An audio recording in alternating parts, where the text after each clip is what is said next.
Okay. Well, then we will call to order the January 14th meeting of the City Council Redevelopment Agency. With that, we have the Pledge of Allegiance that's going to be led by Boy Scout Troop number 153. Everybody please rise. Actually, No, I'm sorry. I have it wrong. yeah, I'm sorry. That's part Please. of the ceremony. Everybody please sit. Hey, wait, this is very powerful. Stand up, sit down. If you want to sit down, it's part of the ceremony.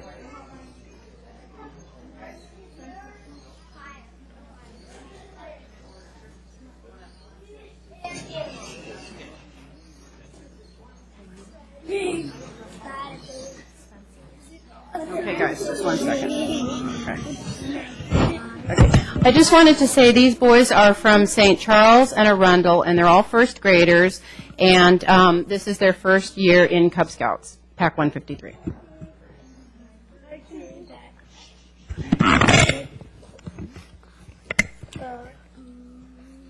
Color guard attention.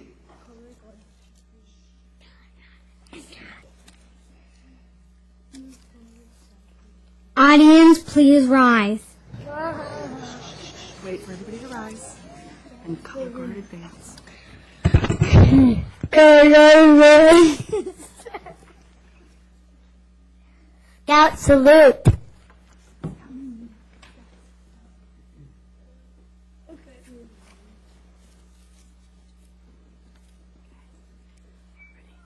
Please join us for the pledge. Please join us for the Pledge of Allegiance. I pledge of allegiance to the flag of the United States of America and to the republic for which it stands, one nation, under God, indivisible, with liberty and justice for all. Color guard, please post the colors.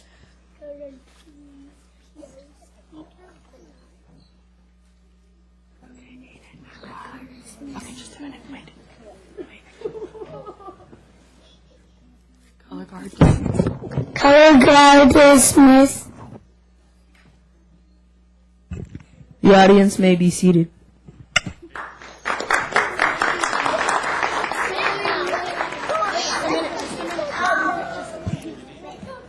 And we have a tradition that the color guard introduce themselves at the beginning of our meeting, so if the scouts could approach the podium and tell us their names. My name is Nicholas.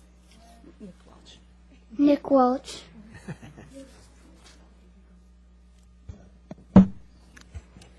My name is Nicholas. Nick what? Peters.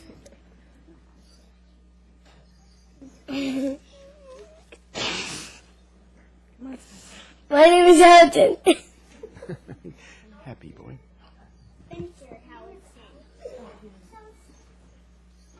My name is Anthony. My name is Eric Anderson. My name is Salim McCutcheon. My name is Aiden. Right on, Abe. My name is Toby.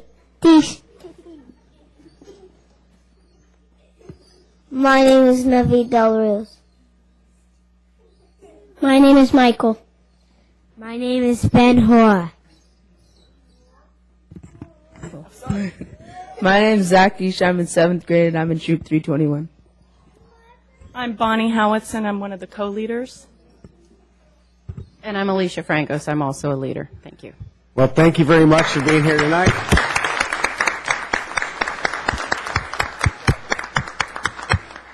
It's going to be a long meeting for you guys. No. We'll look forward to having you all back here sometime. If you'd like to exit now, we'll give you that minute. Yep. All right. Thank you very much.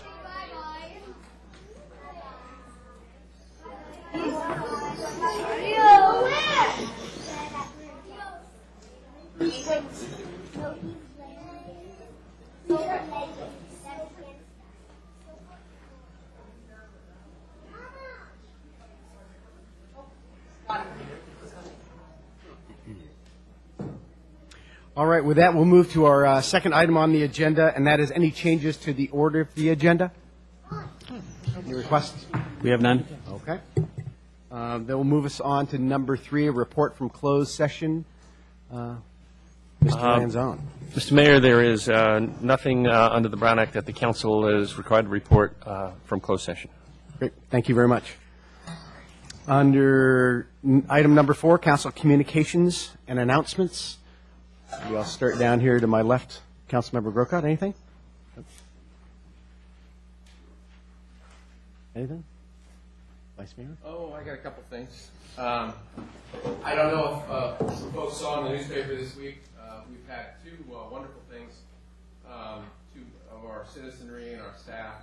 The first is Bonnie Adario, who's a citizen of San Carlos, received the Jefferson Award for her work with lung cancer. She started a foundation a couple of years ago, and I think it's raised over $1 million, and probably closer to $2 million on this.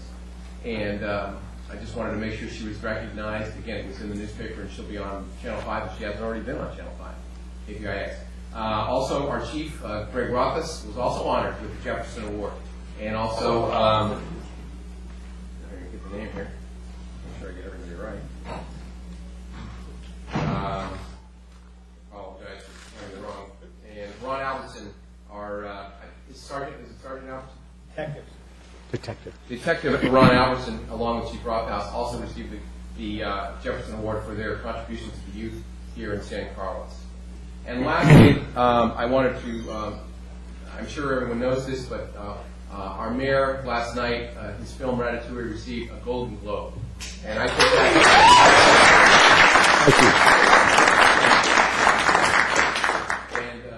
all these things to me just show that the people in San Carlos just have a wonderful spirit and get involved in so many darn things and are recognized by other people in the community in the area. Thank you.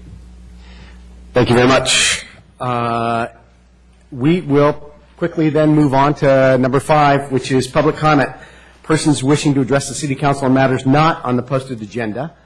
And we have several speakers for this. The first name is Rosemary Guadamachi. Guadamachi. I have a concern. I'm sorry, could you please approach the podium? And next up will be Joe Soyatsu.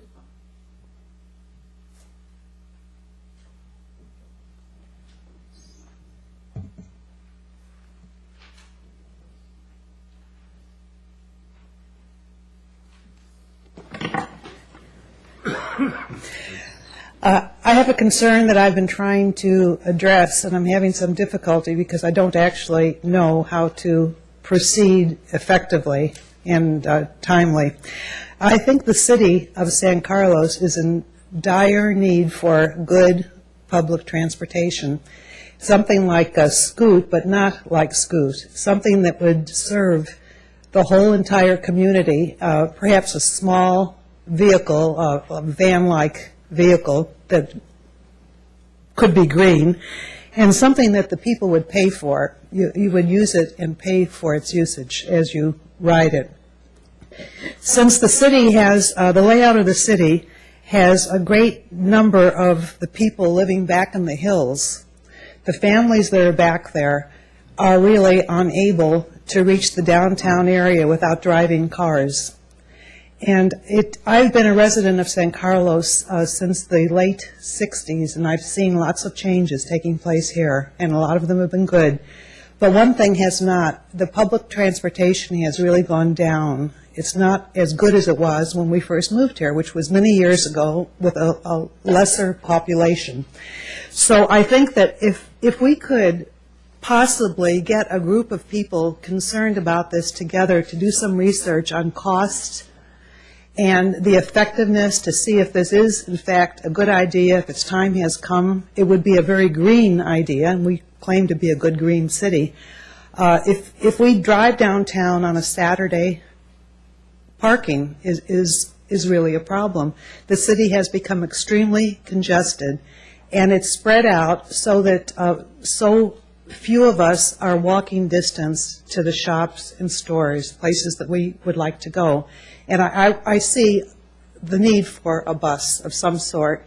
And I would really like to see a committee of, I don't know, maybe 5, 6, 10 people working on this together to see if it is a good idea and come back to you with our thoughts. I've been working on this, and I feel I don't know what to do. I don't know who to contact. I think a lot of people would be interested if they were approached.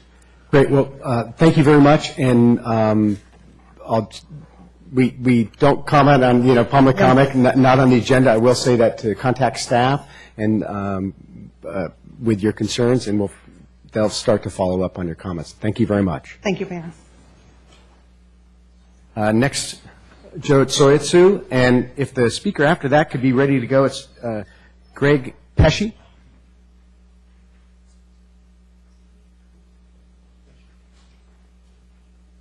Good afternoon, and thank you for your time. I want to address an issue that I know has been brought to your attention, Mayor Lewis, is the traffic on Howard Avenue and the speed of the traffic and the situation with the street itself. I had a car come through my yard at 1:30 in the morning. It hit my van that was parked in my yard, took away my front fence and my side fence, went through the neighbor's yard, and somehow it ended up in the creek, Cordilleras Creek, behind our house. In the past 5 years, I've seen 2 or 3 incidents like that. My wife and my son was out in the yard watering and actually saw a car swerve onto the sidewalk and away from them. That corner right at the top of Howard and Cordilleras is, I think, very dangerous, and the city needs to address not a temporary fix by giving out speeding tickets, but maybe putting up a barrier or something so that we could prevent cars from mistiming the corner and running through people's yards like my own. I sent you a link to some of the pictures. Maybe a more graphic display would explain the situation to you and how I feel about it. Thank you. Great. Thank you very much for your comments. Greg Pesci will be followed by Dana Pesci.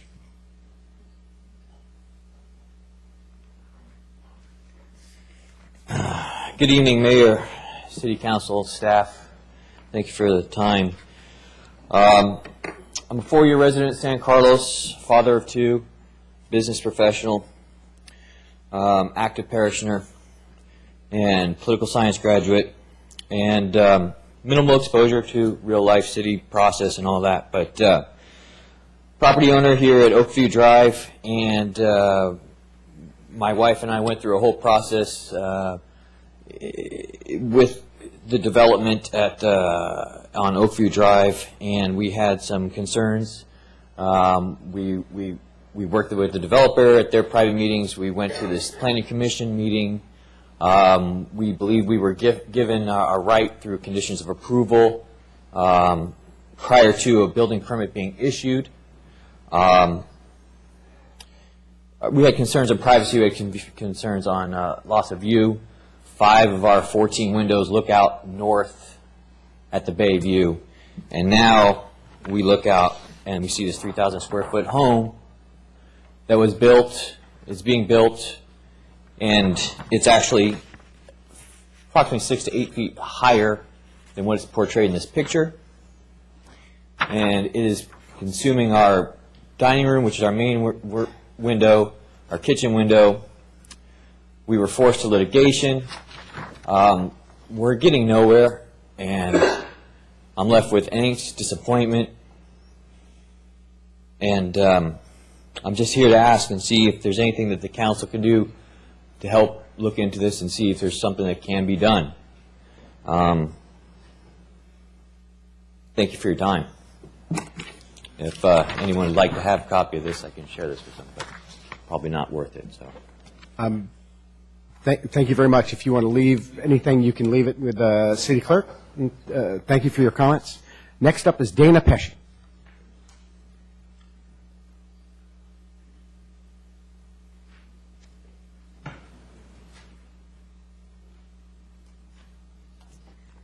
Mr. Mayor, members of City Council and staff, and for those of community members here, sorry to bore you with our our issue.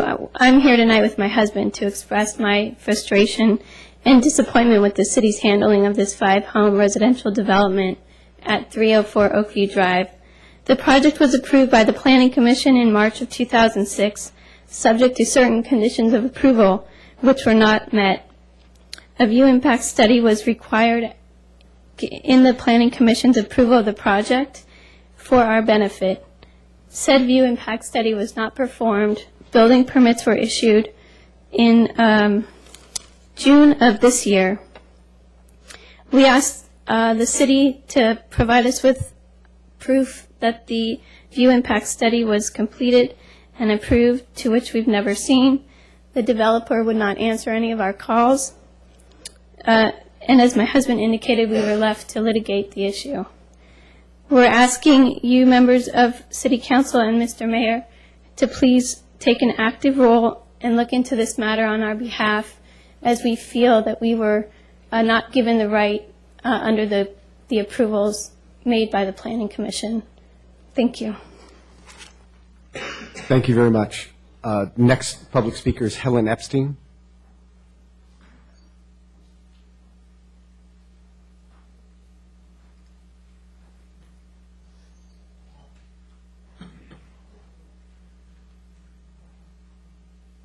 Good evening, all.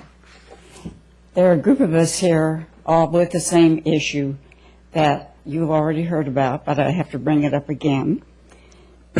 We in this progressive community need public transportation, a hybrid shuttle with a maintained schedule in keeping with the green, which could serve all, from school children to older adults, commuters, shoppers, educational facilities, social events, medical appointments, and would take the pressure off of traffic and parking woes.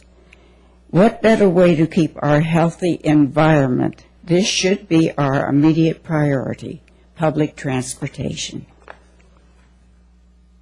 Thank you very much. Is there any other public comment that may want to happen at this time?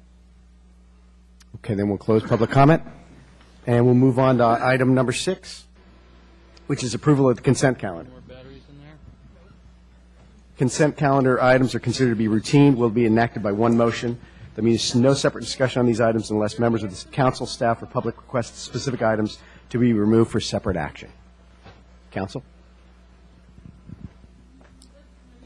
Is there a motion? Excuse me. I would move approval of item 6, which includes items A through E.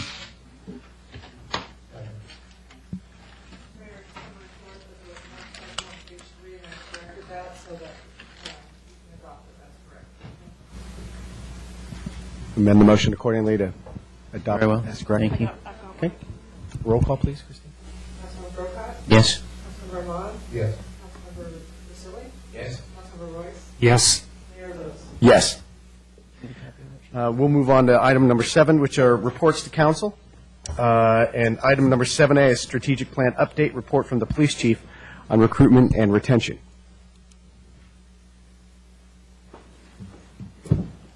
Good evening, Mayor Lewis, members of the City Council, Greg Rothfuss, Police Chief. I'm here to report, as you said, a strategic plan update. As you know, the City Council goes away with staff every 6 months for strategic planning. When this process started, one of the 5 main goals of the City Council during the process was to enhance and maintain public safety in the community. And this is basically a report that grew out of that from the workshop in terms of the City Council wanting to hear from me on the issues affecting police recruiting and retention, both locally and at the state level, and what some of the challenges are. So this report to you really is an outgrowth of your direction for me to do so. Recruitment and retention is consistently listed by police executives in California as one of the most difficult challenges both now and into the future. And I can tell you that that's really the place also taking place here in San Mateo County. As a matter of fact, recently the San Mateo County police chiefs had a retreat to discuss regional issues. And one of the main topics on that was recruiting and retention. And unfortunately, the topic had to do with ethics in recruiting and retention and the ability of making sure that when we don't steal candidates from each other, that we communicate and we operate fairly. Because recruiting and retaining police officers is such a challenge, it's maybe changing the way some business operations go with respect to recruitment and retention. I know you had a chance to look at the report, so there's no need for me to go completely over it, but I found that one of the interesting things about the report was a study done on recruitment and reasons why people accept employment in a particular agency. Those reasons were, number one is the reputation of the agency, and these are in rank order. Number two is the variety of assignments that the officers are given. Number three is location of the city. Four is agency willingness to send candidates to the police academy and to go ahead and pay for them to go through the academy. And then fifth was compensation issues. And I think what's noteworthy on that is you can see clearly out of the survey that salary was an issue and compensation was an issue, but it wasn't the only issue. And that there were other issues that were clearly more important. I went through in the report and listed out some of the things that I believe we're doing to enhance the reputation of the agency, and that you have that before you. Again, that was the number one issue that came out of the survey. Another factor that's, again, the salary is an issue. As you can see from the retention survey we did internally, the salary and compensation was discussed quite a bit. Again, on the other hand, you look next door at Redwood City, they're one of the highest paying police departments in the state of California. They have 99 authorized, and they themselves have 6 openings. So they're still facing recruitment challenges despite their level of compensation. The police department in San Carlos will continue to face recruitment challenges that may get worse before they get better. I just want to let you know that I do appreciate your interest in the subject, and I can take any questions you have. Thank you very much, Chief. Any council member have any questions or thoughts they want to express with the Chief on the report? Councilmember Ahmad? Chief, one of the things that we talked about was retention.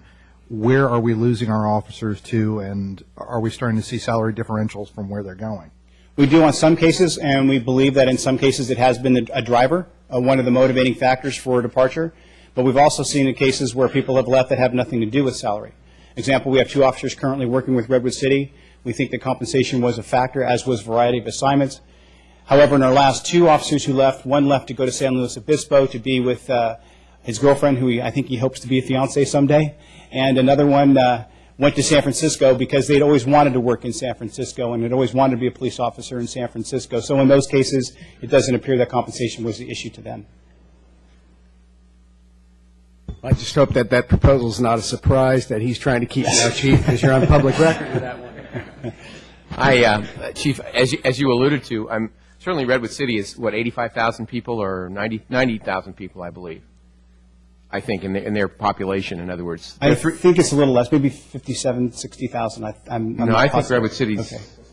I'm looking at the assistant city manager, they're not close to 90. I think it's actually 65,000. Really? 65? Well, they're double us, at least. I'm sorry, I apologize. I should have listened to you. But anyway, so certainly if it's a large population like San Francisco or Redwood City or Daly City or San Mateo, their populations are twice, 3, 10 times bigger. There's certainly going to be a lot more opportunities, a lot more diversity of things. Are we able to compete with, I realize it's hard to compete there in the diversity of what people can do, but in the Foster Cities or the Burlingames or the Millbraes, are we sort of keeping, are all of us having, I know we're all having the same issue. Every city has to be. I assume that the lesser population cities and the diversity thing are having more difficulty. Yeah, I think I can say with respect to the comparison cities that you're given, which are good comparison to others with respect to San Carlos, I think we fare well with respect to the variety of assignments that we have. All of the small agencies have suffered a cutback in officers. We're not the only city that's lost officers, obviously. So we've all experienced that. As a result, we've experienced a decrease in specialty assignments. And so, however, it's not like we don't have any. Right. We are able to do certain things, and we have detective positions. We've just fielded a K-9 officer, but we have less. And so, in comparison to larger agencies, we really can't compete with their number of assignments, but they also have more people vying for the assignments. Sure. So. Good sword. Thank you. Great. When I read the talking about hiring and retaining, regarding acceptance for employment or being able to attract people, 4 of the areas I think we do very excellent on 3 out of 4: reputation, the location of our city, agency willing to send to the academy. I think the variety of assignments has hurt us because of shortfalls and so forth. We're not able to give those people all of those types of jobs. One of the things that I've heard, walking the trail and the campaign and so forth, is what an excellent job the people have done for our city. What's really hurting them are just overwork. They're overtime. They're just trying to do the job of what they were doing a year or two ago, and they've been able to do that. The only hesitation and concern I have is that most officers feel that as we've gone from 36 to 32, that we're short-staffed for people. And even though we are in industry, we reset. I mean, when there's 10% or 20% layoffs or reductions in workforce based on affordability or workload and so forth, we reset. So the next person you hire is good news, it's growth.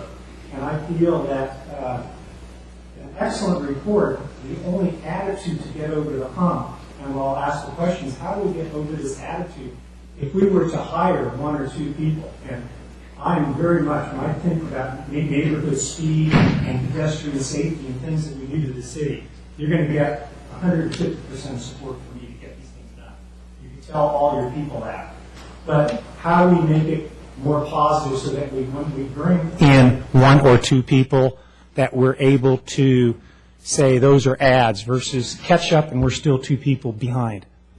Well, it depends on what positions you bring back. For example, if the council were to bring back a traffic sergeant as an example, if that was a priority for the city council, then you would see certainly real tangible impacts in the way of traffic enforcement and traffic safety and those sorts of things for that position. With a police officer, I don't know that you maybe see as many tangible benefits. The thing about police, you're right, the overtime issue. I'm going to be back before council in about a month to do a study session on police services. One of the things that you'll see is that there are officers working an inordinate amount of overtime. These are officers who work from 6:30 p.m. to 6:30 a.m. 3 days a week, often go to court on their days off, have training requirements, and those sorts of things, and they're filling in for other officers who may be sick or injured or running short. As we have less officers, we have less to call. When we have overtime, we can't call from as many officers. We have less to call from, so the fewer officers are working more overtime. So one of the really benefits, it may not be exciting, is that hopefully less overtime will be the first one. And we'll be able to get those officers a little bit more rested. We may be able to begin to reinstitute some of the training that we've had to cancel. We've had to cancel training on occasion, not all the time, but at times we've had to cancel training or send less people, and we may be able to ramp those things up. Both are important. Well-rested officers, well-trained officers are important. Good. Thank you.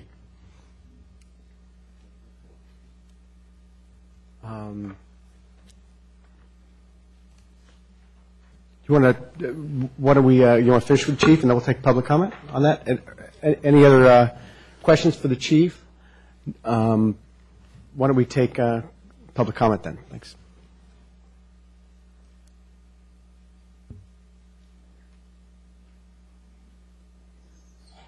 Pat Bell, San Carlos. I would just like to encourage you to not cut the police budget. Every year, every department has to chip in a certain amount, and the police department has done that and taken the cuts. And I know that Mayor Lewis asked Chief Rothus if he could really afford to lose an officer, and the chief bravely said yes. But I just don't think we can do that. I think we have to support our police department. We've just heard the situation they're in, and the police and fire service has to be a priority that can't be cut into. There has to be a floor below which you don't go. And it just makes my blood boil when I hear people say, we have to cut the cost of providing public safety. Well, folks, I want a safe city, and I want us to pay to have a safe city. And I think that the police, we finally have the fire department back on the road, but I think the police department deserves to be treated separately, differently than Parks and Rec. Not that Parks and Rec isn't important, but they're not out there saving lives, and we have to be sure that we're funding it not just barely adequately. I'm with Randy. We've got to stand behind them and give them the money they need to do their jobs well. Thank you. Thank you very much. Chief, thank you very much for a comprehensive report. And, it's great to have an analysis like this that we can all be vigilant about, and you give us some real hooks into how what risk or thin parts of the department we may have, and it's something that I know that we'll all address as we move forward. And thanks for fulfilling our need to have a good analysis of what's going on in the department, because the entire council is obviously behind high standards for public safety. Thank you. We'll move on to item number 7B, a status report on the San Carlos Pump Station, South Bayside Systems Authority Capital Improvement Plan for the Sewer Treatment Plant. Mr. Mayor, members of the council, just to give you some background, the wastewater treatment plant that serves San Carlos, Belmont, Redwood City, and West Bay Sanitation District, which includes Menlo Park, is located in the Redwood Shores, and it was constructed in 1978-79 and went into operation in 1980. And the flow from the city of San Carlos goes through a 36-inch pipe under 101 to a pump station, which is located directly across from Hiller Museum. And from there, the flow from West Bay Sanitation District, San Carlos, and Redwood City is being pumped to the treatment plant. The pump stations and the force main, all of those were constructed approximately the same years, 1978, 79, started operation in 1980. Since that time, no capital improvement program has been established, and no portion of the wastewater treatment plant or San Carlos pump station have been replaced. There has been, of course, maintenance and repairs, but no major capital improvement program. The SBSA South Bay System Authority manager who operates the treatment plant, and their staff and consultants have reviewed the entire treatment plant for the last almost 18 months. They started indicating that most of the treatment plant components have to be replaced. And this is a program in development, basically, and actually Councilmember Gracili, who represents San Carlos on the board of directors, will most probably hear the final project at their February meeting. I'd like to talk about the San Carlos pump station first.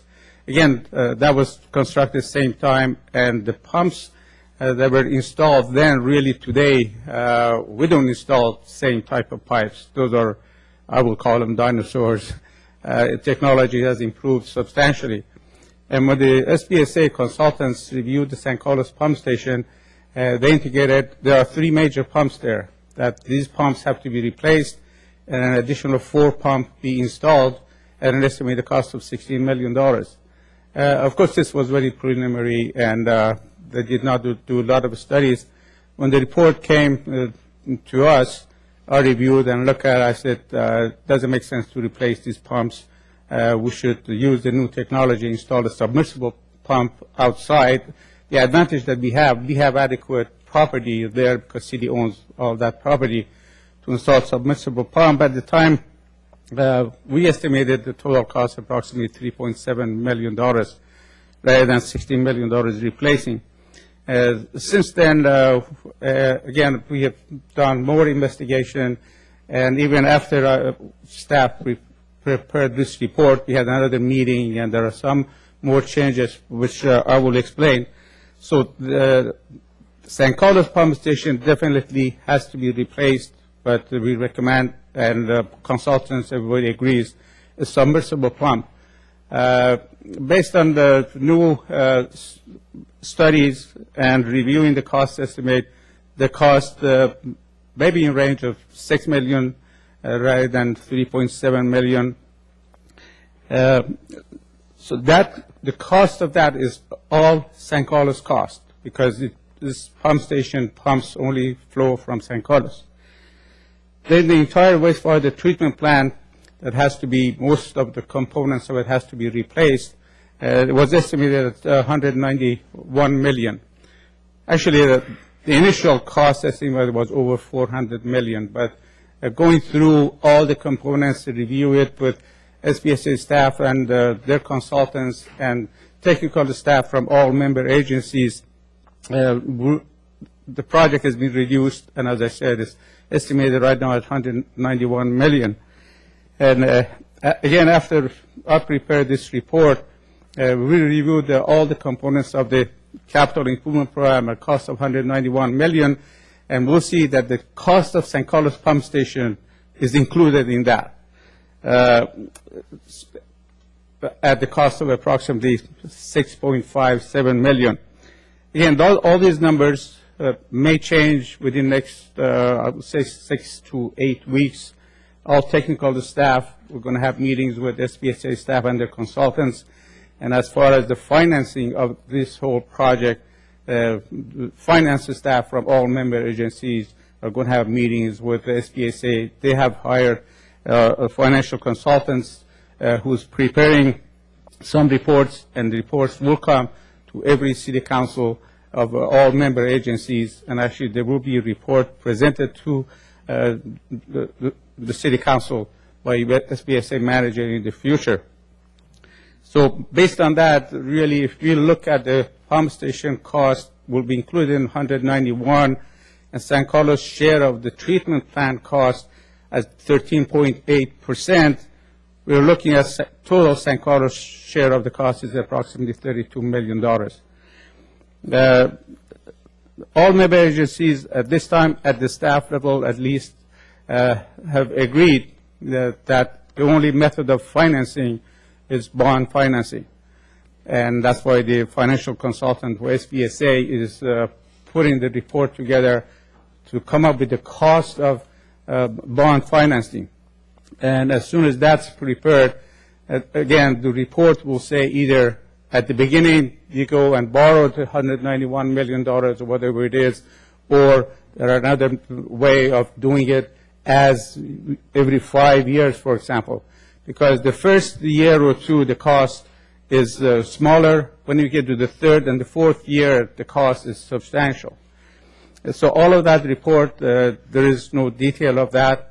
It all depends at what percent the bond is going to cost, whether it's 5% or 6%. So all of that, again, will come to you in the future. And the way this staff will recommend to you during the preparation of the next fiscal year's budget, we have to estimate that how much San Carlos' share of the financing will be, and the only way to finance it, we have to look at the sewer rates and whether we have to raise the sewer rates and how much we have to raise it by.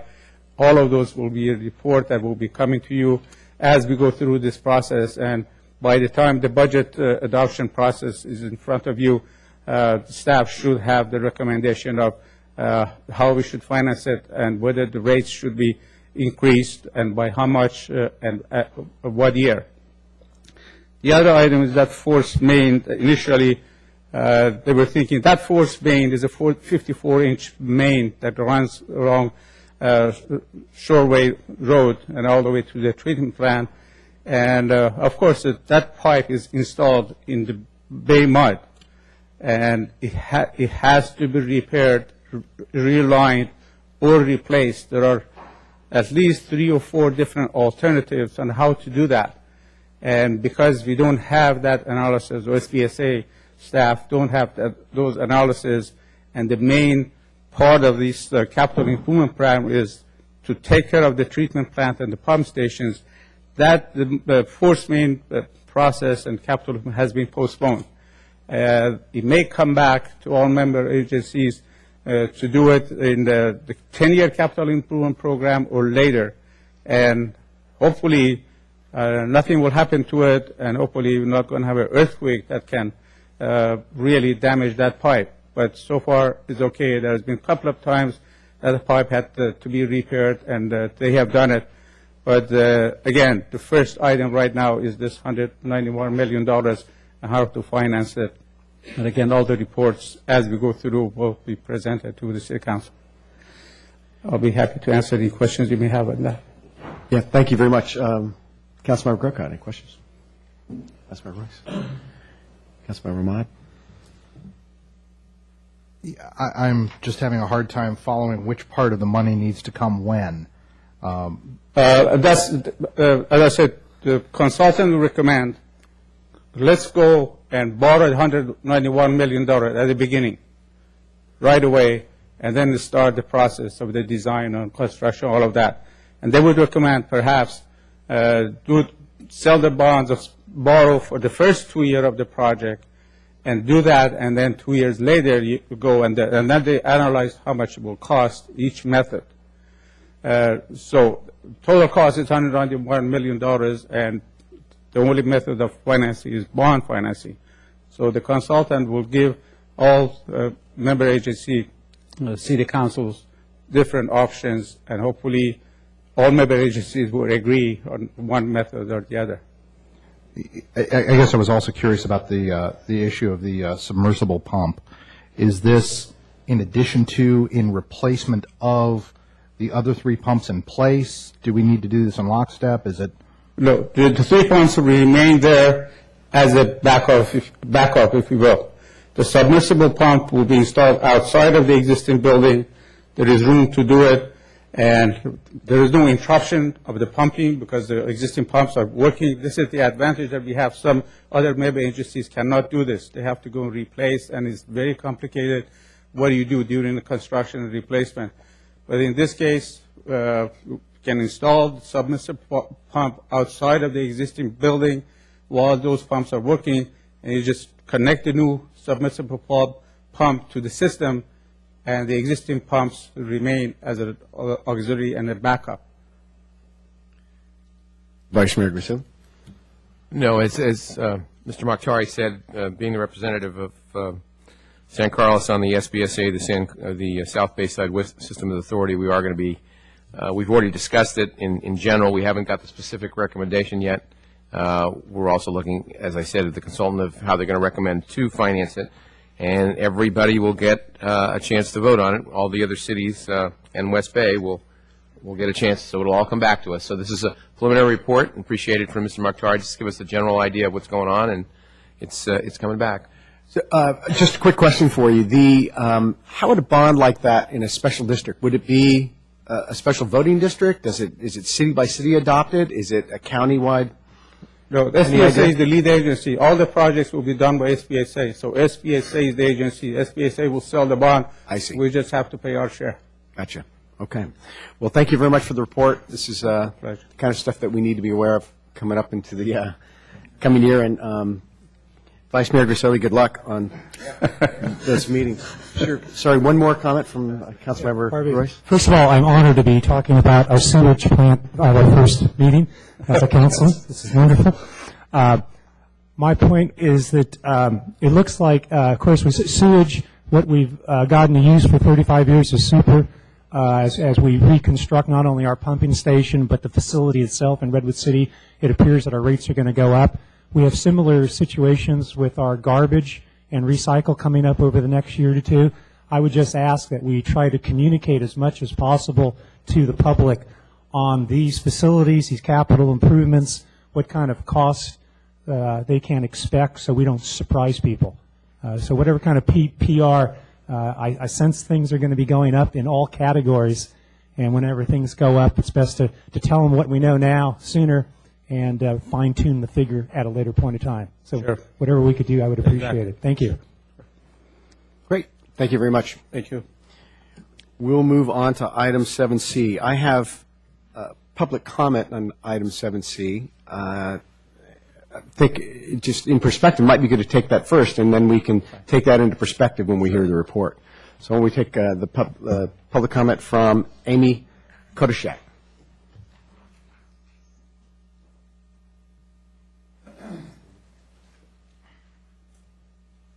I have some photos for you.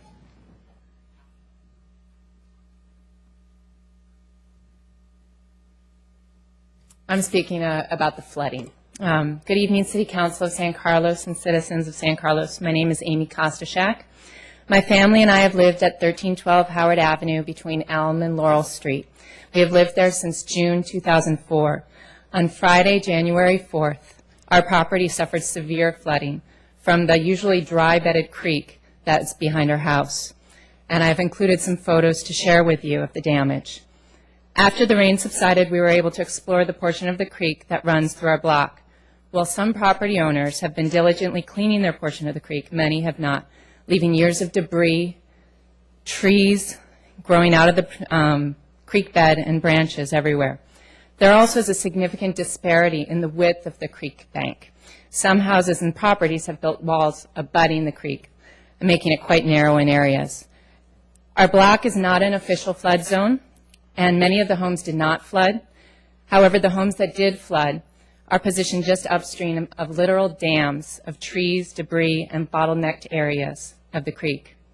During the week of rainstorms, no city workers cleaned out the debris at the point of divergence at Elm Stream as they have in past rainstorms. This is unacceptable. The accumulation of debris at the divergence led to increased water flow down our backyards. On behalf of my family and several others in our neighborhood, I'm requesting that the City Council do the following. Assist the families with cleanup and removal of substantial debris following this recent emergency flood. Number 2, coordinate maintenance care of the entire length of Britton Creek by periodic inspection at least twice a year.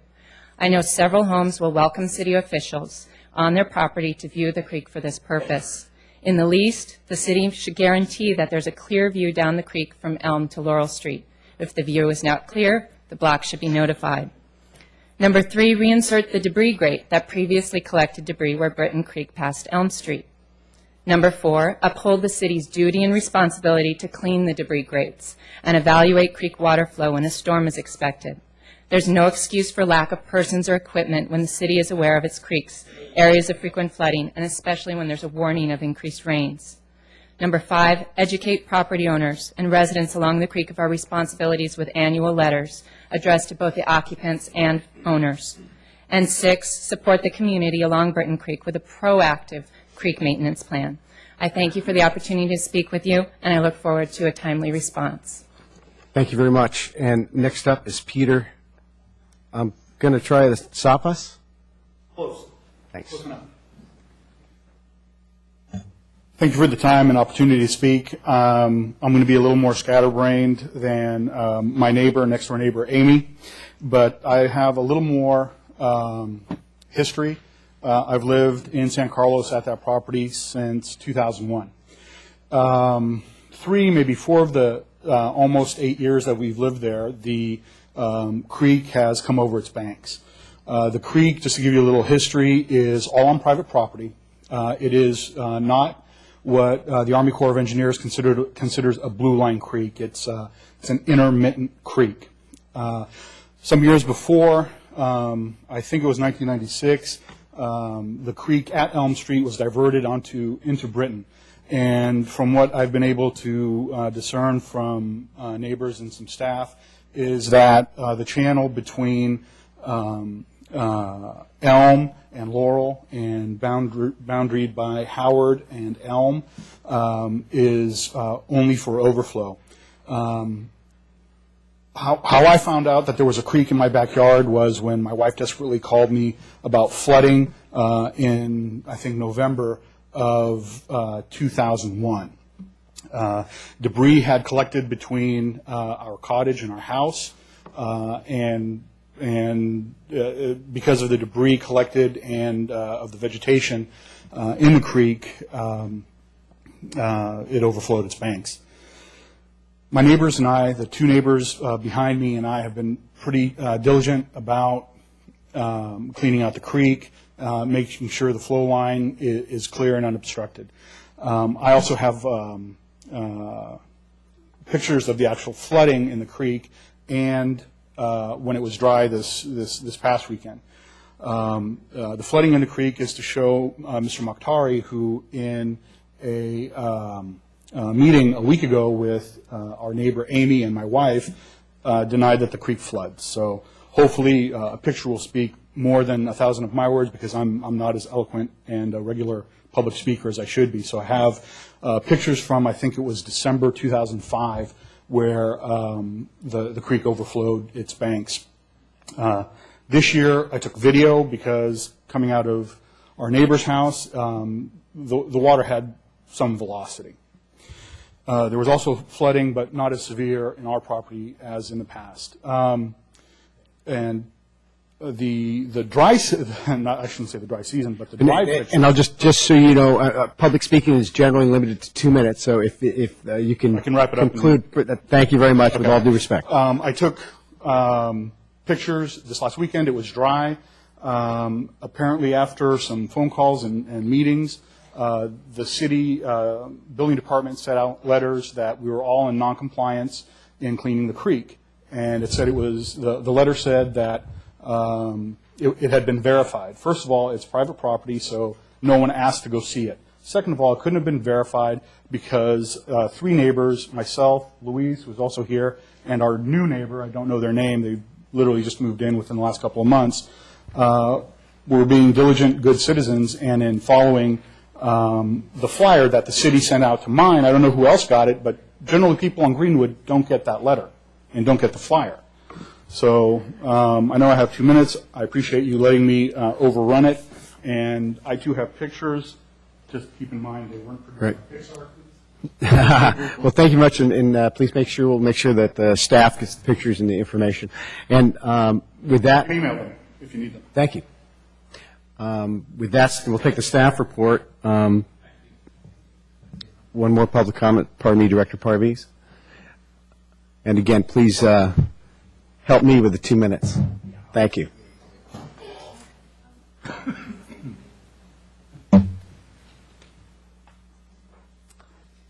Thank you for your time. Could you please give us your name and... My name is Stan Ramirez. I'm actually at 1343 Greenwood. I'm the rookie. I'm the new one that moved in. So I actually was there. I knew that the creek was back there, and I knew it was seasonal. I've been in San Carlos a number of years, and I know about the creek. I was a little amazed at the flooding that actually happened. My yard actually sustained very little damage. It just barely made it over the wall that actually was built on my side.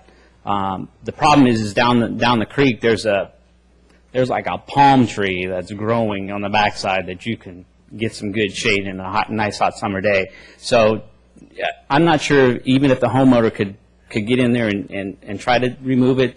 That's a major task, and that right there is a major problem. It looks like a huge pineapple blocking. So the first time I actually went back there, I was amazed. So somebody needs to just come out there and really take a look. Great. Okay? Thank you very much for coming and speaking to us tonight. Director Mark Tari, could you please give us an update on local region, the city flooding we experienced recently? Sure, Mr. Mayor, members of the council. The storm of January 4th, we don't have the final data, but we believe it was more than a 25-year storm. At the same time, it probably was closer to a 40-year storm. As I said, I don't have the data yet. But at the same time, at the peak of the storm, there was an 8.5 feet high tide at Pulgos Creek. I've been here 28 years watching this. I've really never seen an 8.5 feet high tide at the peak of the storm. So the water at the peak of the storm was coming from the bay to San Carlos. Water wasn't going from San Carlos to the bay. And when it's a high tide has an effect from Highway 101 all the way almost to Old County Road and perhaps even west of Old County Road. So that was a really major problem, not only in San Carlos, in most of the cities in the same situation. As you can see in the staff report, what was done and how many sandbags and how many calls, all of that. But regarding this 1,300 blocks of Howard, I did meet with the homeowners as they indicated last week, and we explained everything. As you know, all the creeks in San Carlos are private property. And in 1995-96, Britain Creek, we intercepted Britain Creek at Elm Street and diverted it to take most of the flow, almost all of it, with a 100-year storm, diverted it, put it in a pipe, and took it all the way across El Camino, connected it to Pulgos Creek. And this section of the creek between Elm and Laurel was supposed to be an overflow, as the gentleman indicated. From all the data we have, that creek should not go over its banks. But I don't know if you have a picture of the palm tree. That palm tree, like you see, created a dam. And any debris flowing into the water in the creek was blocked right at the upstream of that palm tree. That caused the flooding. And even later when I talked to the staff who were out in the field, they said downstream of the palm tree, there was not much water in the creek, to overflow over the banks. So what we have done since then, after meeting with the homeowners, we asked the code enforcement to send a letter to the property owners that they have to remove the tree and the debris. And they have done that, and I understand the code enforcement officer actually tried to go and meet with all homeowners and let them know they have to do this. In order to minimize the cost of the removal of the tree, all of that, we are offering the homeowners who are responsible for that tree and removal of that, if they hire a contractor to remove the tree and debris, bring it to the street, we will help them haul it away. So if you call it a public-private partnership to solve the problem. So we hope, and we're trying to, myself and the staff, to go try to meet with the homeowners who are responsible for that tree and try to ask them to get a contractor to come in and remove the tree and the debris, bring it to the street, and we'll haul it away for them. So that's in process. We will proceed and make sure the tree is going to be removed and hopefully solve that problem.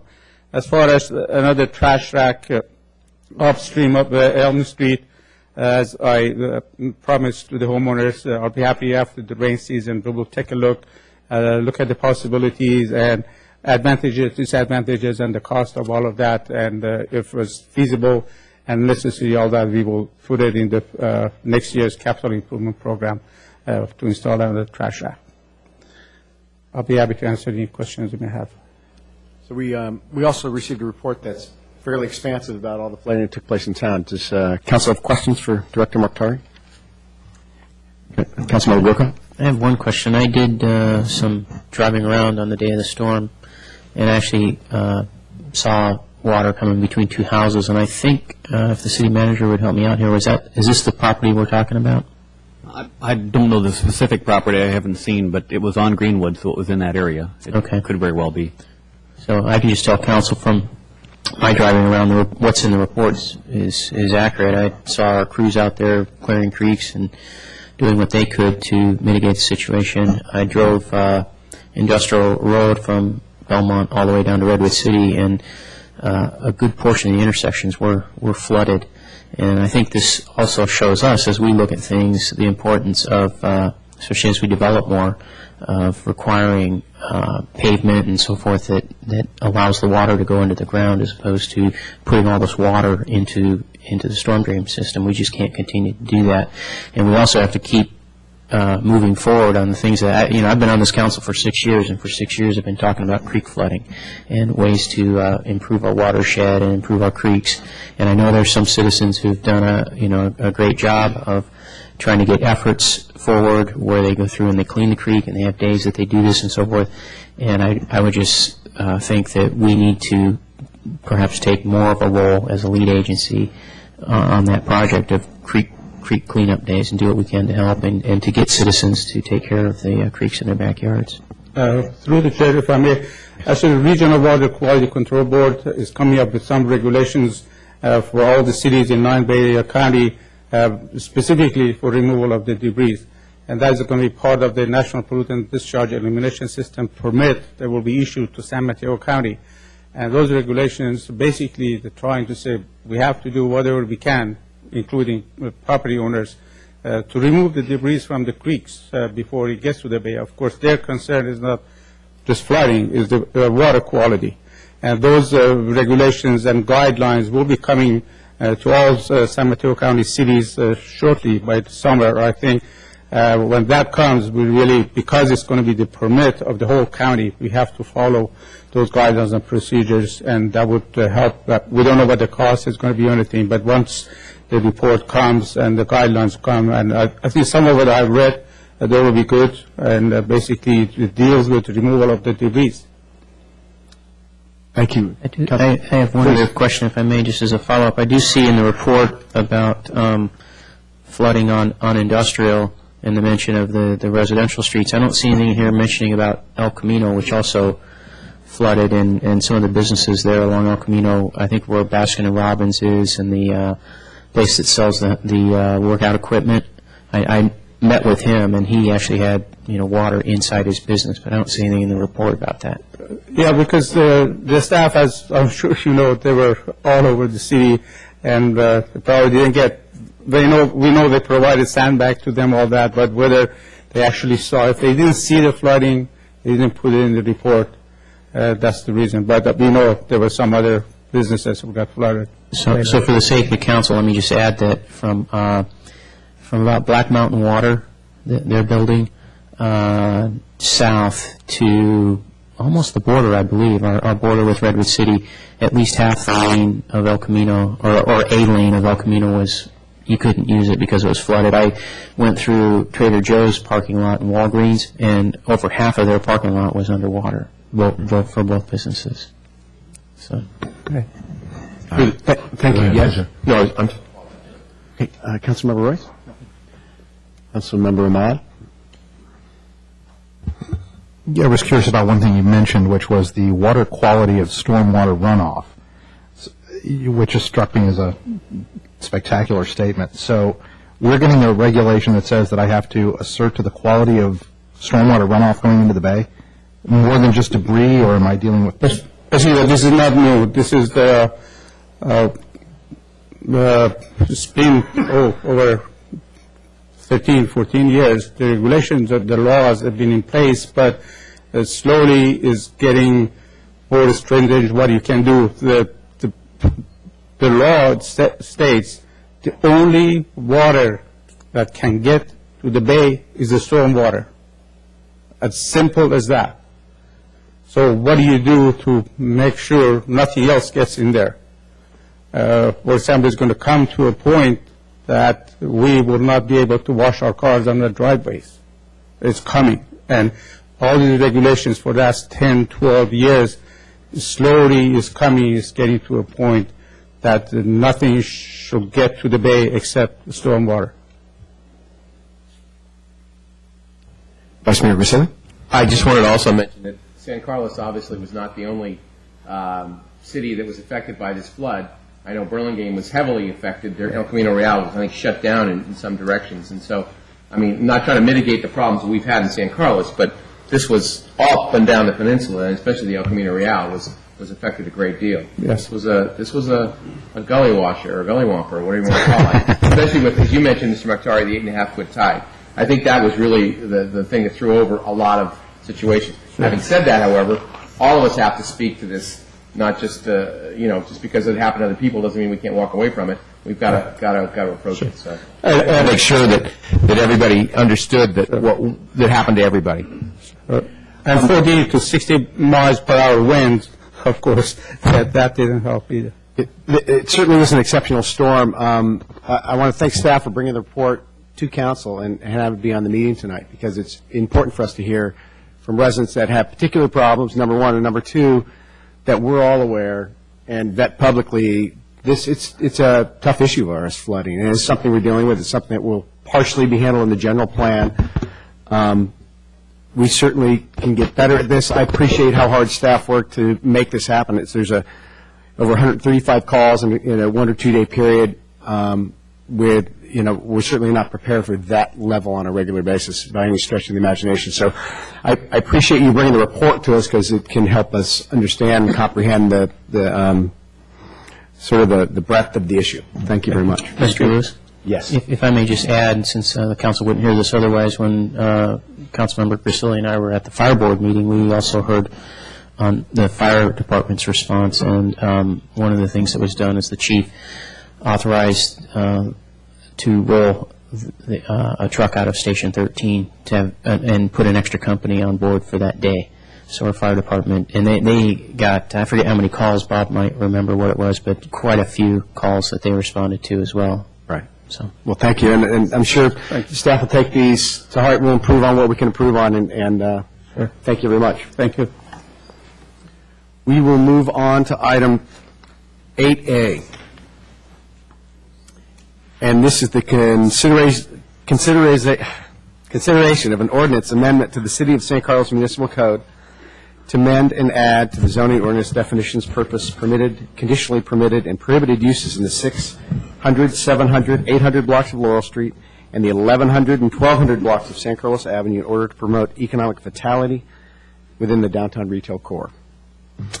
Good evening, Mayor and council members. I'm Deborah Nelson, the planning manager, and staff is here tonight with an ordinance we believe has been well vetted and ready for a first reading.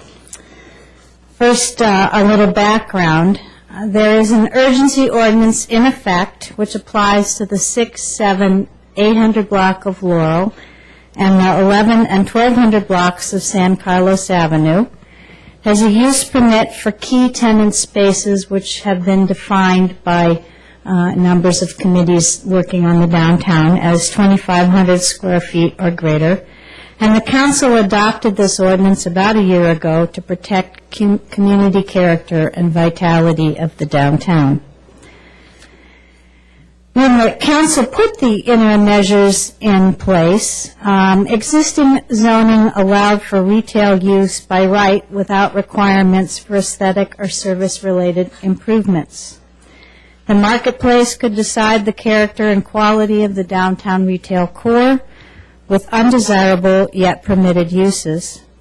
So the council determined that ordinance amendments to control downtown community character are necessary. What's in place now is based on size, as I mentioned, and it allows certain uses to continue, like uses to replace like uses, a conditional use permit for new tenant spaces, 2,500 square feet or greater, and it had a grocery exemption. But it's about to expire. So in looking at options for a replacement ordinance, the focus has been on community character. Downtown is the economic, social, and cultural center of the city, and it's the city's objective to retain and enhance the vitality of downtown. We have looked to these and other expressed community values which have been endorsed by a number of committees and decision makers in documents such as the West Side Specific Plan, the Downtown Retail Citizens Advisory Committee, the Economic Development Plan, and the Retail Market Study. We got lots of public comments since about August from the Planning Commission and Council, and there's been great advocacy for no use permit process on the basis that it adds a level of uncertainty and cost to both property owners and the retail community. There's concurrence with preserving and enhancing community character. And about 6 weeks or so ago, the council tasked staff and planning commission to bring back a list of prohibited uses as the major emphasis of the ordinance. So staff met with a number of the downtown property owners. We reviewed this with the Planning Commission and EDAC and the Chamber. And based on all that input, the ordinance approach that you see before you tonight incorporates these ideas which keep the code flexible to respond to changing market forces. In other words, keep the downtown vital and be sure that you continue to attract and retain the good tenants that you like. Also focus on use without regard to size of the tenant space. Define retail. We don't have a definition now, but don't create a finite list of the retail uses. Prohibit certain unwanted uses and describe which those are, and incorporate the community's values for the downtown right into the ordinance. So in looking at a definition of what's an undesirable use, the staff looked to the code for cues for expressed values already in the code of undesirable uses, and we found the paragraph that deals with which reads, retail or wholesale or consignment sale of used or secondhand furniture, furnishings, apparel, or merchandise, damaged or blemished merchandise or apparel. And when we thought then about the use that really drove this ordinance in the first place, dollar-type stores, we had suggested included in this list as very similar, closeout, deep discount, single pricing structure, and price point retail. Now, I will say that the Planning Commission only saw closeout and deep discount. Each time we bring this forward, we get more great input and good ideas. Following the Planning Commission meeting, we went also to EDAC and the Chamber and reviewed single pricing structure and price point retail as added to this list. And we've kind of settled on price point retail. Rather than naming specific stores, we think it's appropriate to use an industry-known nomenclature for dollar-type stores. And we drew from the city's revenue consulting firm, HDL Companies, from various business journals and from industry definitions to define a retail store that sells merchandise with a preponderance of, and this is kind of an abbreviated list, for price point retail.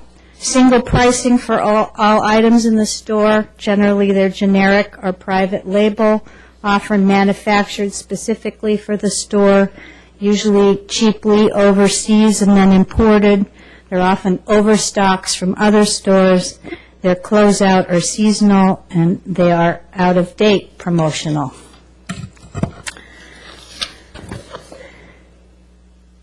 So the features for a replacement ordinance, sorry,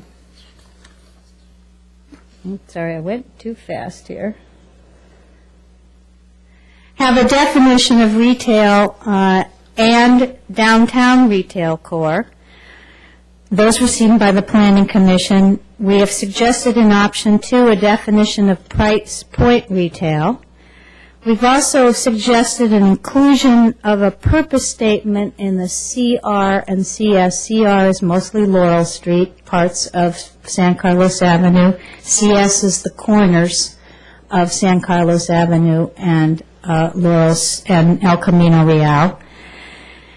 That we retain the language in the code for retail that's very broad, that says all retail except those specifically prohibited. That works. It allows lots of flexibility for change over time as retail uses change over time and as the community needs for uses change. And then to speak specifically about El Camino Real and San Carlos Avenue entry as uniquely different than the rest of the highway service district on the El Camino. It's the entry. They are bookends to our downtown, and the uses there need to be different. But we haven't suggested a rezoning of those, just language that illustrates that they're different.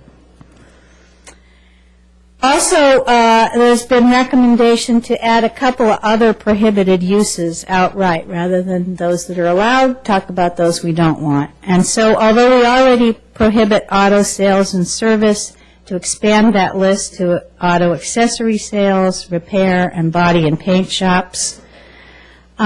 In the Planning Commission's recommendation, they did look at the word closeout. They've suggested putting that in as a prohibited use. When EDAC looked at that same language, they said, wholesale shouldn't be in there at all on the ground floor, and let's take that out as a prohibited use.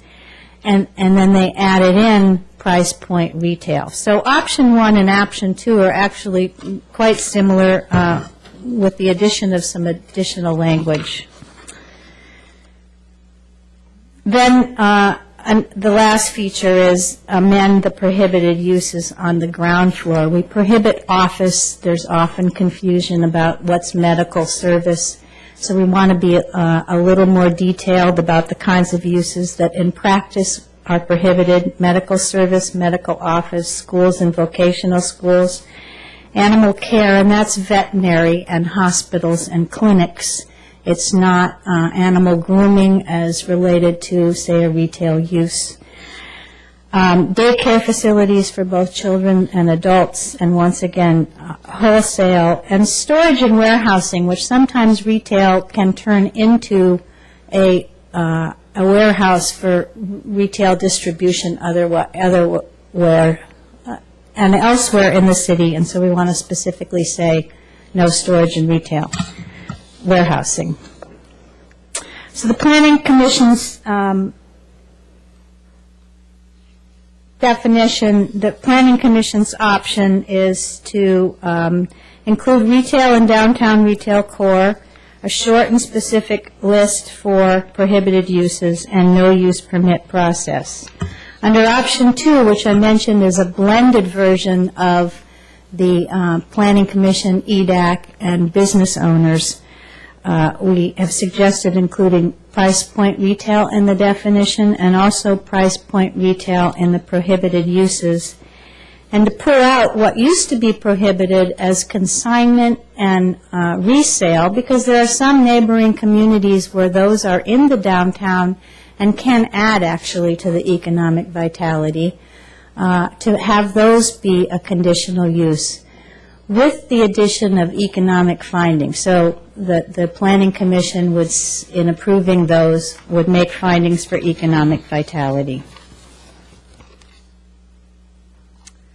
Next steps, if this ends up to be a first reading tonight, your second reading would be on the 28th, and the item following this item would be consideration of an extension of the existing urgency ordinance, which is due to expire on February 13th, and without some kind of extension, you would have a gap with no ordinance in place. And then lastly, we have had conversation with all groups about regularly reviewing the code, and we do intend, specifically with the economic development plan and the general plan update, to do reviews of the code to make sure they continue to reflect the community's values and what the council has directed us to do. Thank you. Excuse me, in light of the fact that I know we have a couple of public comment speakers, what I'd like to do is take the public comment now, and then we'll bring you back up to the podium, and then we can have any questions addressed to staff for that perspective as well. So if we could please have Robert Siskin come up for a 2-minute public comment.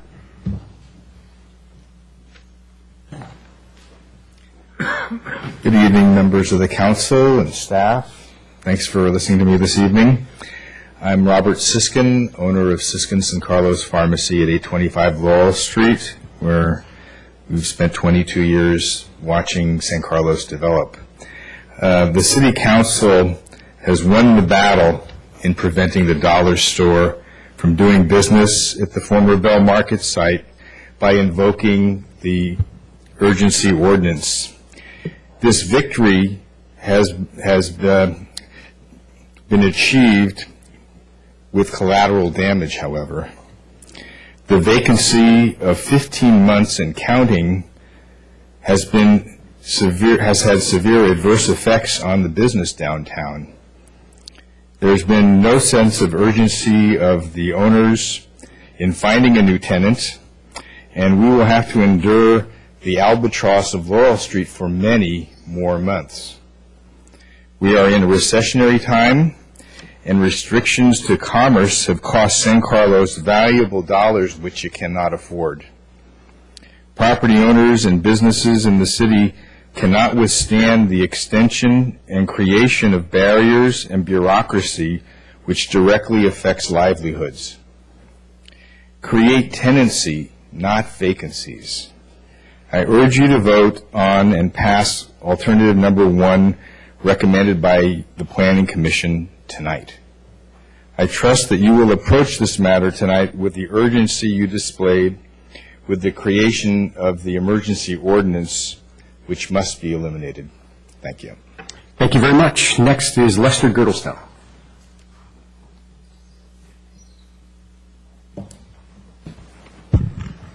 Good evening. My name is Les Girdlestone. My San Carlos address is 3331 Britton Avenue. My wife and I own 2 commercial buildings on the 600 block of El Camino. I have read the report pertaining to the ordinance, and I concur with the recommendation up front, and I concur with your first option that's presented to you. I would like to thank the council and the planning department for listening to the concerns of the property owners. And I would like to thank Deborah Nelson for her professional work in dealing with this ordinance. Thank you. Thank you very much. Howard Girdlestone.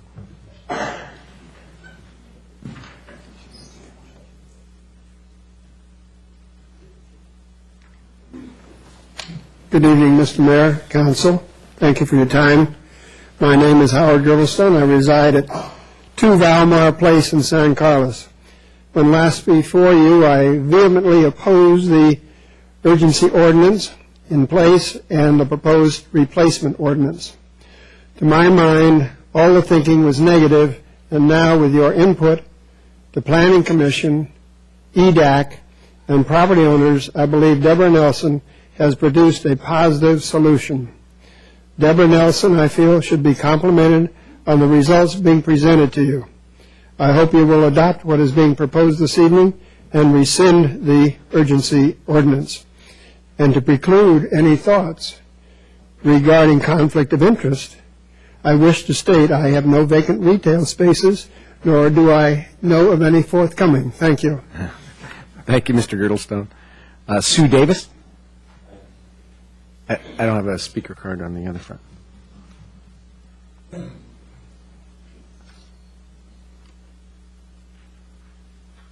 Good evening, Mr. Mayor and council members. I'm Sue Davis, and I've lived in San Carlos since 1960. I live at 2715 San Carlos Avenue, which is near the Belmont boundary. Apparently, the downtown property owners, who probably do not even live in this area, were consulted on their views as to which types of businesses should be prohibited in the downtown area. And according to some of your reports, they even suggested prohibiting a self-service laundry. Obviously, they are not concerned with the needs of the residents of the downtown area. The only survey I received and completed by email had a list of suggested businesses for San Carlos. The list did not include a grocery store. Since the departure of Bell Markets, a grocery store is really needed if San Carlos wants to keep their residents from using their buying power at grocery stores in Belmont or Rapid City. The 99-cent store request to occupy the location formerly occupied by Bell Markets was denied by San Carlos. Now, 99-cent stores are not like the dollar-type store located on El Camino and adjoining cities. The dollar stores present clutter with merchandise on floors, etc. 99-cent stores have clean floors and are neatly merchandised. In addition to some of the dollar stores and former Woolworth-type merchandise, they sell groceries, refrigerated items, and fresh produce. As a retiree this past 2 years living on a fixed income, a visit to a 99-cent store is a must to purchase cleaning supplies, canned groceries, soap, etc., etc. I especially enjoy the fresh produce. And contrary to what was said earlier, I always pay attention to dating. And believe me, the dating is good on the merchandise that I buy. If others actually knew what a 99-cent store has to offer, I'm sure they would agree that San Carlos has denied its residents a great opportunity to have a great business other than a restaurant come to town. The San Carlos Council should be sensitive to the needs of the residents in prohibiting a particular type of business. The residents and not the out-of-town property owners are the voting constituents of the city. Thank you. Thank you very much, Mrs. Davis. And my last speaker slip is for, I believe, Talon Tassian. Am I close? Yes. Good evening. My name is Talon Tassian. I'm an attorney, and my father is the business and property owner of Oriental Rugs and Interiors at 1245 San Carlos Avenue. So I want to thank the city staff and the city council for all the time and effort that's been put into this. I know we talked about this last when we met. I was at the Planning Commission meeting. I know the commissioners there spent a lot of time discussing how to approach this. And I think specifically they spent a lot of time because they wanted to make sure that the City Council could move forward without extending it. And that was something that a lot of us, big concern of ours, that the extension of this interim zoning wouldn't have to take effect, that they did a definitive decision on what was presented to them. And I urged the City Council to go with option 1, which was very thoroughly discussed and considered at that meeting.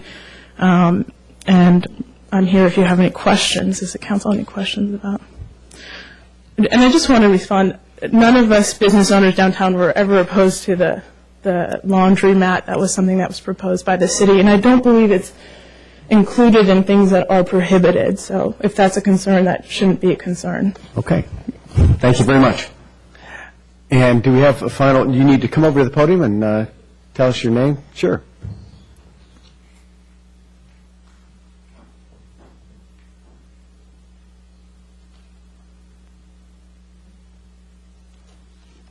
Thank you, Mr. Mayor and council people. I also had the opportunity to meet with Deborah Nelson. My name is Bob McSweeney, and I represent Jerry Ernst, who has property 600 block of Laurel Street and also on the El Camino. I commend her for her openness, her ideas, her input from local owners. And like Howard and Les, Jerry Ernst is 100% behind Deborah Nelson, and she's a pleasure to work with. Thank you very much.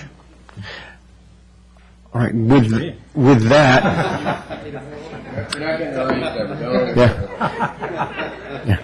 council elections are in 2 more years. And with that, we'll take questions for both staff on the staff report. I'm sorry, did you have a question, Mr. Nelson? We're going to close the Oh, public I'm hearing? sorry. Yeah, it's just my first day at this. I'm really doing my best. So we'll close public comment. Is there any other public comment on this issue? Then we'll close. Move to close Do we need a public motion comment. for that? Please. Move to close. I'll second that. All in favor? Aye. And with that, we'll take council comments, questions for staff, and so forth. Councilmember Mock. Thank you, Mr. Mayor. One of the questions I had with regard to option 2 and the use of the, I'm trying to remember exactly, economic related findings. Is that verbiage specific and limited only to retail or consignment sale of secondhand furniture, et cetera, or is that a more general use of criteria for any other use that may come along these blocks?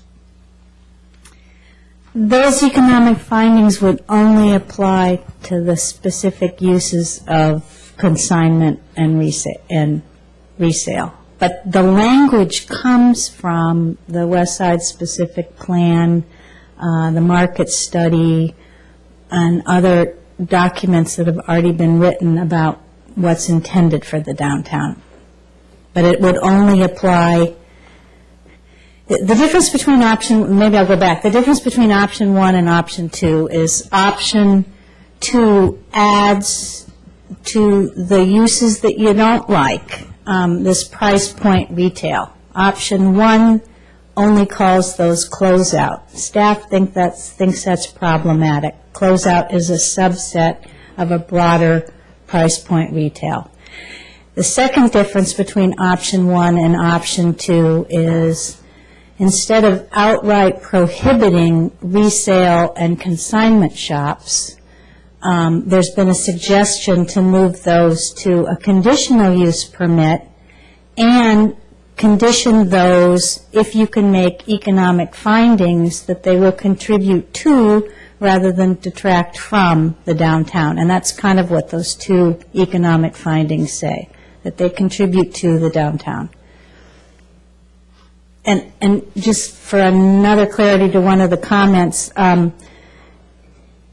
these recommendations only apply to these 5 blocks. Actually, dollar-type stores are permitted under different kinds of conditions on the El Camino Real or other commercial districts. Any other questions? Councilmember Grocott? I had a few questions. First one is that from the definitions given of what would be prohibited or would require a use permit, it seems that antique stores would be included, and yet we have, I can think of 3 antique stores in the downtown area. And I'd hate to even send a message that we would like to drive them out or have them get a use permit if they wanted to come in again or whatever. We've always considered antique stores as retail use. So how is that defined? How is that clear in here? If I'm in other words, let's say I'm an antique dealer and I want to move into San Carlos and I get a hold of the municipal code and I read this, how am I going to know that I'm allowed without having to make a phone call, I guess? I might have to refer this to Bob Lonzone. We have allowed them in the past by practice. They are a retail use, and they are a retail use almost in all communities. The San Carlos Code is really great in a number of factors, and one is that it says that it's very broad on its definition of retail, and also we don't have a lot of definitions. We could add definitions, or we could add exemptions for antique. We don't perceive that as being an issue, though. We've always allowed them. They're not considered the same kind of thing. Okay, I suppose that's something that we could discuss, though. There is the exemption or the mention of, used books and magazines. Wouldn't be too much to add antiques to that, I suppose. The other question I had was, I don't know, just in terms of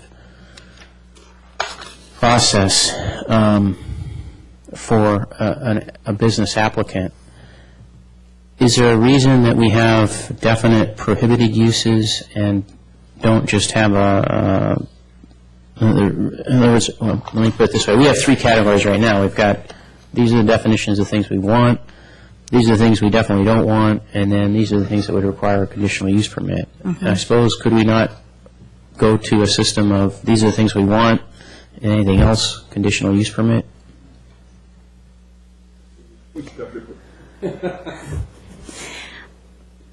The input we got, that we thought we got even from the council and the planning commission and the business owners, was we like it more flexible by saying uses that are retail. So what we did do is add in a definition of retail, which talks about square footage and amount of sales.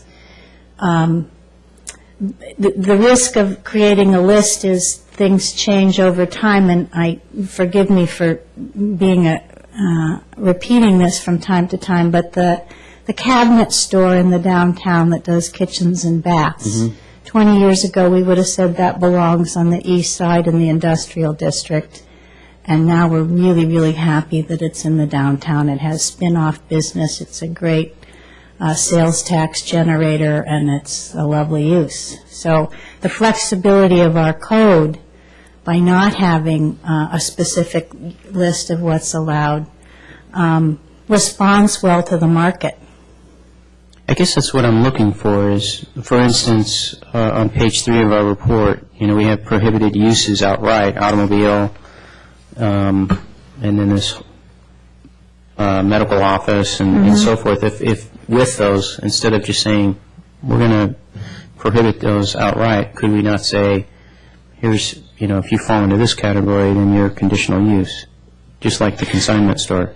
Well, what's maybe awkward about the things on page 3 is it's not the whole rest of the code. So these are just minor additions to, and mostly for clarity, because we already do prohibit, for example, office on the ground floor. And what we're saying with this is medical office is really office on the ground floor. And when we say automobile sales, we're saying, we don't want a parts store on the bookends to our downtown either. So these were primarily for clarity, and I did not put as an attachment everything else that's already in the code.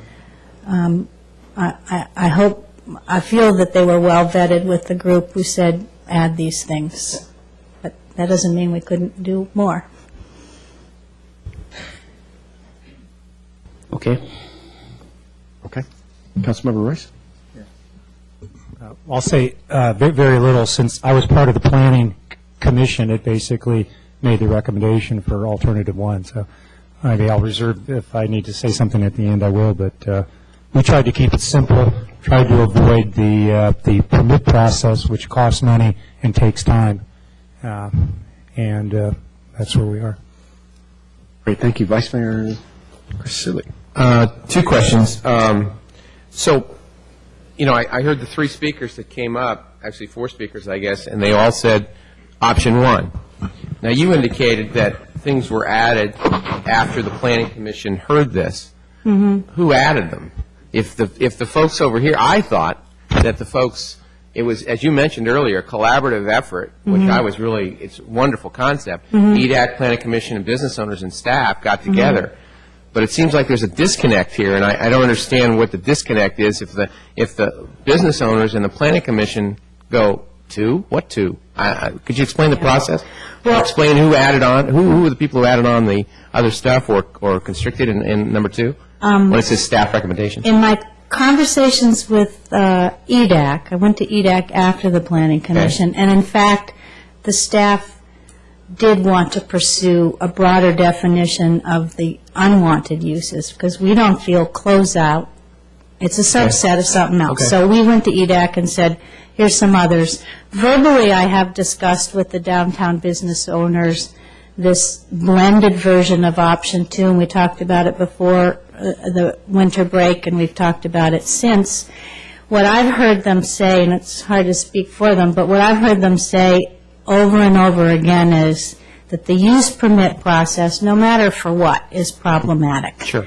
And so that I hope they would agree that a broader definition of the use you don't want is okay, because that's in theme with what we've been talking about. But I do know that the use permit process has always been an issue. Okay.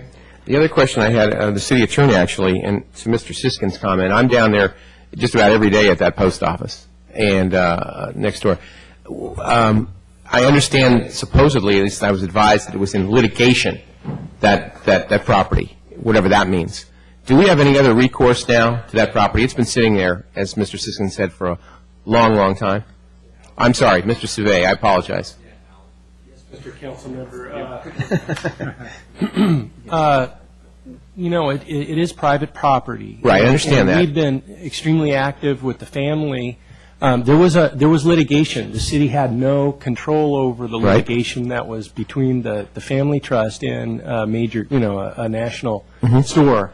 And the use permit process or the urgency ordinance that was put in place, we heard from the family that, yes, they were happy because it allowed them some flexibility, you know, to have some time to litigate and come out ahead and win the litigation. But it hasn't hindered their ability to lease to somebody.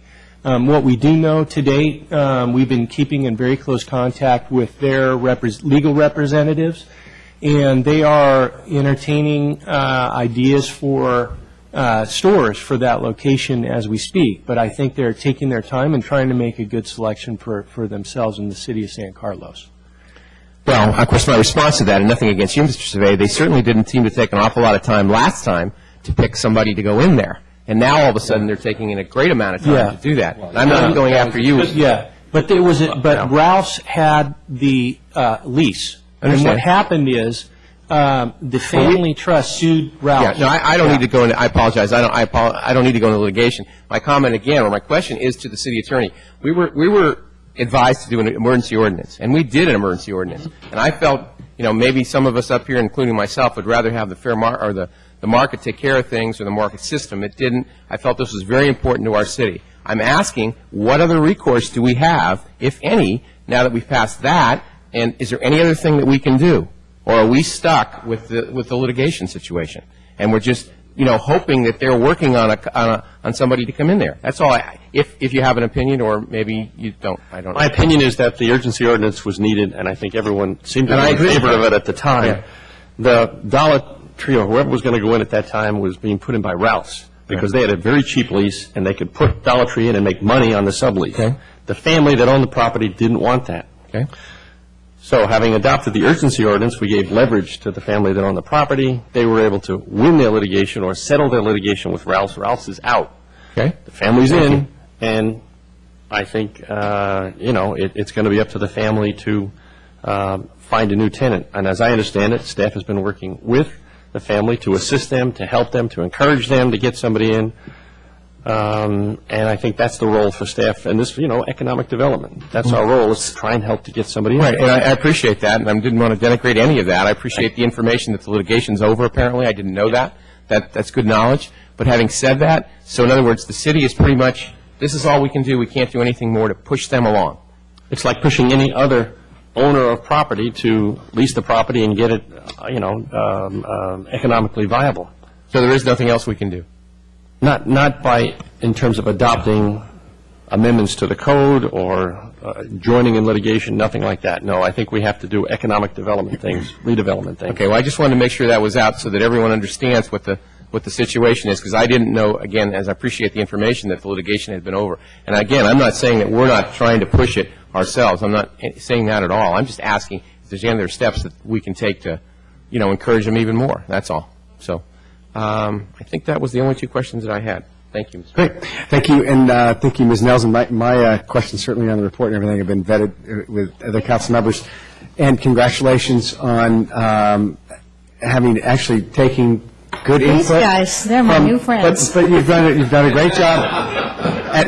Oftentimes we can speak to, we all criticize at times, but when the public and a commission and a person from staff and council all get together and work together, it's a really good thing. So we'll take our wins. Well, we thank take our you. lumps, we take our wins. Pleased So to be here and congratulations to you on be that. doing well. And with that, council, we have a council discussion and see if we're going to entertain a motion at some point. Anybody like to start? Yeah, Mr. Mayor, I'll go ahead and start. I'd like to start with where we actually have some points of commonality with the landlords. It is to the advantage of the city to have these properties occupied with great clients who pay their rent. And I'm a free market capitalist. I love capitalism, and I understand the notion of an ROI. I have a small bit of pushback to say that the free market needs to decide what goes on in our downtown. One of the things that we need to do on city council, while the property owners are worried about return on investment, we also need to respect that every person in San Carlos has put an investment into San Carlos, and they demand a return. And some of those returns are not going to be held by perhaps the best bidder for a piece of property. So I'm not terribly satisfied with the ordinances, and I'll pick up on something that Councilman Grocott said, which is it's one thing to say, don't do this, and we put a lot of sticks out there, but there's absolutely no carrots in this thing also to encourage the kind of growth and the kind of businesses we want to see in San Carlos. So this feels like half of an ordinance. It puts a bunch of sticks and says, bad doggy, go to the paper. I would really love to see something that is much more pro-development that discusses what we as a city are really trying to aspire to. And perhaps it could be, can we streamline some of the processes within city government, specifically for the use process, et cetera? Can we streamline these things? Can we start to look at some other incentives to encourage the property owners to say, hey, this is what we really want, and we want to help, and we want to be a value-added partner? That all stated, I prefer option 2 with the idea that there may be some additional flexibility. I think it struck me that option 2 was a slightly more flexible version of option 1, but I'll leave those as my comments. Great. Someone else like to comment? I would just like to, as I stated before, I don't think it's asking too much, perhaps just for clarity, since it's stated in the staff report, part of this is to add clarity to our downtown retail core, what it is we want, what it is we don't want. Just that antique stores be listed under item D as an exemption.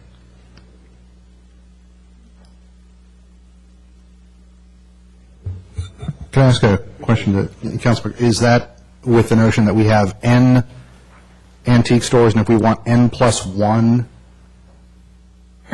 that's a use that we want? Well, I don't see anything wrong with having, we've got the antique stores we do. If we had an empty storefront, which, happens on occasion, I would not want someone who wants to come in with an antique store just outright prohibited, which they're not. And so primarily what I'm looking for here is if someone were to read this, as I said to our staff member, if I were to read this as a business owner of an antique store, I might think, can't go to San Carlos. Maybe I'm wrong. Maybe these people know, the language better than I do. But so I just wanted it to be included, just like it is with books and magazines are exempt, just to say, used books, magazines, and antiques are exempt. That's all. Is that something that we could add tonight if council, we can add the antique? I mean, the fact that there are sitting businesses that are within that, and some confusion between secondhand and antiques, I can see trying to go for that clarity. Any other comments, Councilmember Brokaw? Councilmember Royce? You want to go after Vice Mayor Griselli? Well, sure. Bob, he wants you to set him up here. It's just because planning commission, my points were over there. However you want to do it. I have no problem with going next. Last time I'll ever do this, but no, all kidding aside. I specifically asked the question of between 1 and 2, and we need the most flexibility, as Councilmember Ahmad said. I think 2 is the one that will happen. I want to make sure that all the council understands that if we do, I think we are leaning toward doing something tonight. If we do nothing, the interim zoning ordinance at this point still stays in effect. Of course, we'll be talking about that in a moment on 8B. And I think that the sooner we can get rid of 8B, the better off we're going to be. So I don't really have any more detail to it, except that I would probably lean toward staff recommendation, which would be alternative 2. Okay. Councilmember Royce, having reserved a position here. So, not feeling very strongly, because you have to realize there's very little difference between option 1 and 2. However, I will point out, and Deborah, please correct me if I'm wrong, option 1, which was the first proposal from the Planning Commission, really addresses and keeps it the cleanest as far as avoiding the applying for the conditional use permit. The biggest complaint from owners, including 3 gentlemen in the front row, was that it's going to cost $1,000 and it's going to take a month. But what really happens, it costs $2,000 or $3,000, it takes 3 or 4 months. Our process is our weakest link. It's the biggest complaint of addressing business to our downtown. So let's just try to keep it simple, clean, and that's what option 1 is.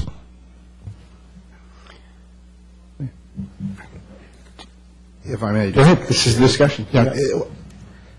But I think that kind of gets to the core of what I found was less than satisfying in this ordinance, is that if the real issue to economic development is the fact that we've got a conditional use process that is not serving, I mean, apparently if we can't attract the kind of businesses we want, it's not serving San Carlos, and it's not serving the property owners, then that is the real elephant in the room that we've got to deal with. And this, okay, what is a permitted use and what isn't, that's the fog and mirror part. So maybe I'm looking at this as, we're dealing with a symptom and not the problem. So I would love to say, okay, maybe let's deal with the symptom, and maybe there needs to be, an additional chunk of work that has to come back to say, here is what we as San Carlos want, here's how we can start to streamline the process and make it work. Would you like to address that, Ms. Nelson? Yeah. I'm wondering if the council might want to consider yet another blended version, which keeps the price point retail definition and language, and acknowledges that consignment and resale might be okay as a permitted use. Maybe San Carlos has gotten to the point where your neighboring communities have gotten, and that is looking like an okay use, and you'd put that in the permitted uses list and not deal with conditional uses at all. So no use permit. That Are would there be- examples of stores that you can think of, just so we have some reference? We're speaking sort of in generic, Well, so we there's have a an idea. couple of, the EDAC is used in a couple of high-end ones. There's one on El Camino in Menlo Park called Afterwards, which is clothing and furniture. There's a like one on Burlingame Avenue in Burlingame. Many of the nonprofits like the Cancer Society and others now kind of segment their merchandise, and where rents are high and where the price can be met, they put their higher-end merchandise in communities like San Carlos. And so it may not be an issue, it may be the market decides. Great. And in that case, it could be permitted. Thank you for considering that option. From my standpoint, the price point retail is the central thing that I like about option number 2, and I think that's one of the primary reasons why I was leaning toward that, but perhaps that's an interesting compromise to think about if council wants to consider that. I'll just go through a couple of things, and then you guys can follow in again. I like the antique stores edition, Matt, that you talked about. I actually think what it does work to say these are prohibited uses. I think we're very clear on that. I think in a ordinance, it's very tough to come up with what's effectively, it's almost like the economic development recruitment tool, which would be the carrots in this thing. My only concern is it feels just to me that if we keep the ordinance fairly clean, then our efforts that we certainly need to do, and I know that council's interested in doing, is making sure that we're out there and we're doing economic development in such a way that we're attracting business to San Carlos. I think this keeps it open to that. And I just, my fear was to try to embed that in ordinance rather than make that truly something that we're pursuing on a just free market basis. We have some advantage in this town, and yet we're very clear about what we don't want there, which I think is good clarity. So that's sort of where I come down on those two issues. Is there any other discussion, or would somebody like to consider a motion? I just want to throw this out, if I might. It was stated by our city attorney that, part of the reason that this store could even look at coming in was because it was, a sublease situation, and they could afford it. Did I hear you correct on that? And so just the thought comes to mind, what would even be the chance, given the normal market conditions of one of these dollar stores, or, the very thing we're trying to avoid happen, what's the possibility of that happening? And what made me think of it was when Deborah said that, you look at these consignment stores, and they're paying a lot in rent, so they have to have good merchandise, they have to have merchandise well. It can't just be a junk store. And so I think some of the things we fear, the possibility of everything coming together perfectly to create another one of these situations are probably remote, I would hope. I didn't actually mean because it was a sublease it would be cheaper for the Dollar Tree to come in. It was profitable for Ralph's to sublease to this because they'd make money on the differential. Okay. I have a feeling they were going to pay whatever market value was at the time. Is there a motion from council? Mr. Mayor, I'd move for the adoption of option number... Sorry, introduction of Thank the you, ordinance. introduction. That's right. That's right. This is where we get the nomenclature of the process down. So in this one, we say the introduction of ordinance number. Christine's going to fire off a fascinating number to you that you can include. 1396 with the additional language of antique. In item number D. Is that what it is? Matt, you mentioned item D. Yeah, that was in option 1, though. I'm not sure where it is in option 2. Nelson, can you help us with that motion? It's in both? Well, I'm sure it is. I just don't know where it is in the other one. I'm not finding the page number is what I'm saying. The exemption, however you choose to shorten or expand the language, is in the paragraph that deals with retail and consignment sale of used and secondhand furniture, furnishings, apparel, merchandise damaged, blemished. We have those in some versions in both ordinances, with the exemption for used books and magazines, and we'd include antiques in that same exemption. Okay. Oh, I see it. Yeah, it's on page 14. So let's, So in, I'm looking at you, Bob. No, I just, was it clear with which option? Did you say which option? Option 2. Option 2, thank you. Option 2 with the addition of the word antique in the correct place, which looks like right Staff there. can find it. Let's not worry about it. with,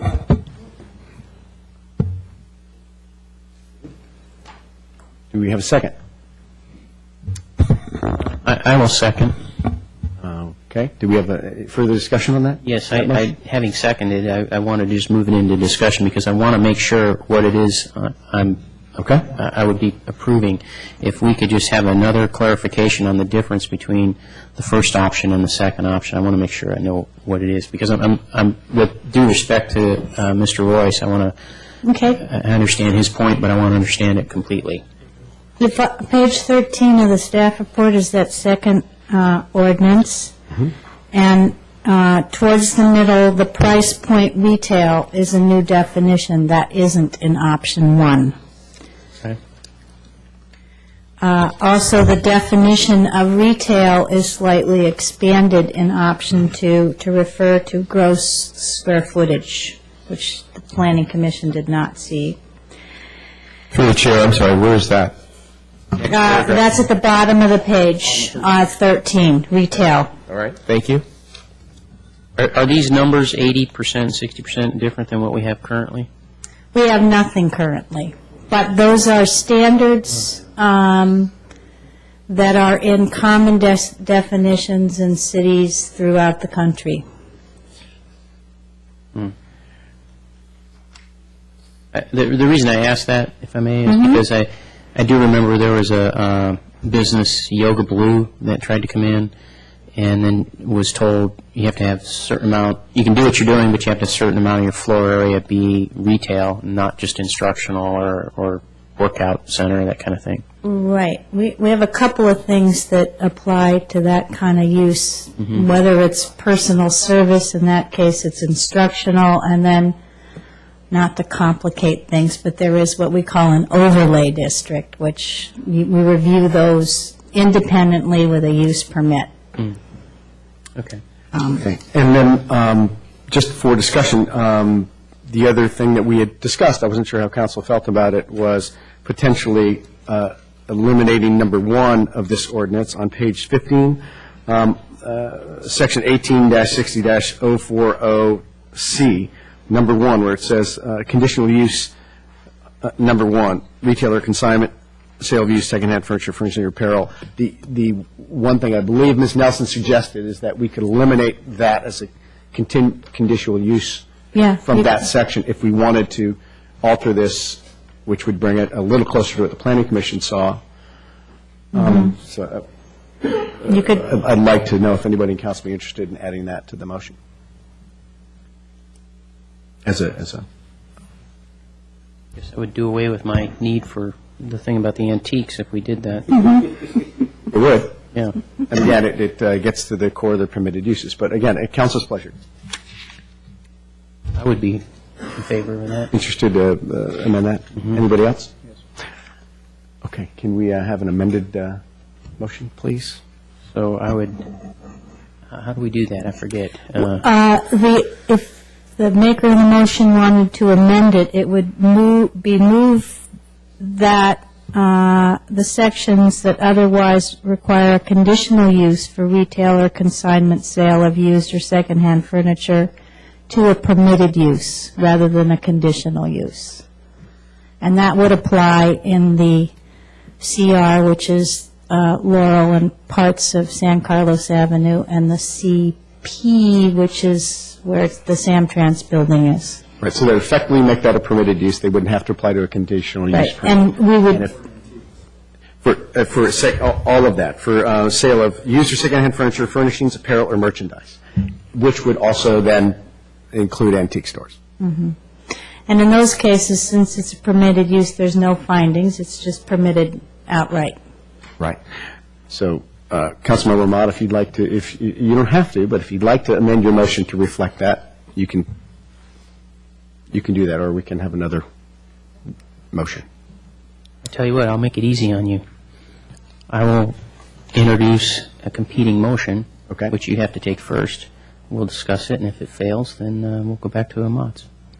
So my motion would be to introduce the second option given to us, with the only change, as we read here in the staff report, or in the actual the draft ordinance itself, of eliminating item 1 on page 15. Do you have a second? Sorry, Ms. Nelson? It occurs a couple places, so if you wanted it in all the zoning districts in the downtown, I'd make those changes too. Okay, so wherever that language appears, then it would be struck from the draft ordinance. Okay. Do we have a second for that motion? I'll second that. Okay. And, excuse me, Mr. City Attorney, how do we, what's procedurally, how should we It's go? really in the form of a substitute motion, so you take the substitute motion first. Okay. Roll call on, any other discussion on substitute I do have motion? some discussion on this one. So we've struck line 1, but then we have line 2 in addition to the additional findings. So does that stay in place? No, we come out. So the entire section C is gone? Right. Okay, just clarifying. It's moved to permitted uses. Understood, thank you. Okay. Any other discussion? I had one other question of staff. I thought there was a difference between these two regards square footage as well, or am I mistaken? No, we dropped the whole square footage footage is requirement. gone. Okay, Yeah, it was all right. a couple versions ago. Very All right, good. great. Thank you. Any other discussion? Christine? Councilmember Grocott? Yes. Councilmember Royce? Yes. Councilmember Grisilli? No. Councilmember Ahmad? No. Mayor Lewis? Yes. And then how do we deal with the competing motion? As first motion passed already, no need for the second one. Okay, good. Thank you very much. We will move on to item 8B.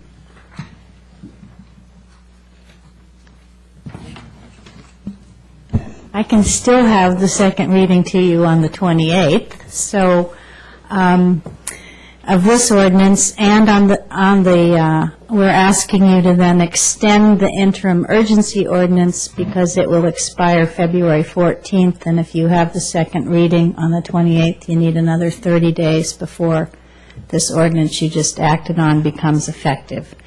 My staff report recommends a year because that's the max permitted by law, and I wanted to be careful that we weren't in a position to have a new ordinance.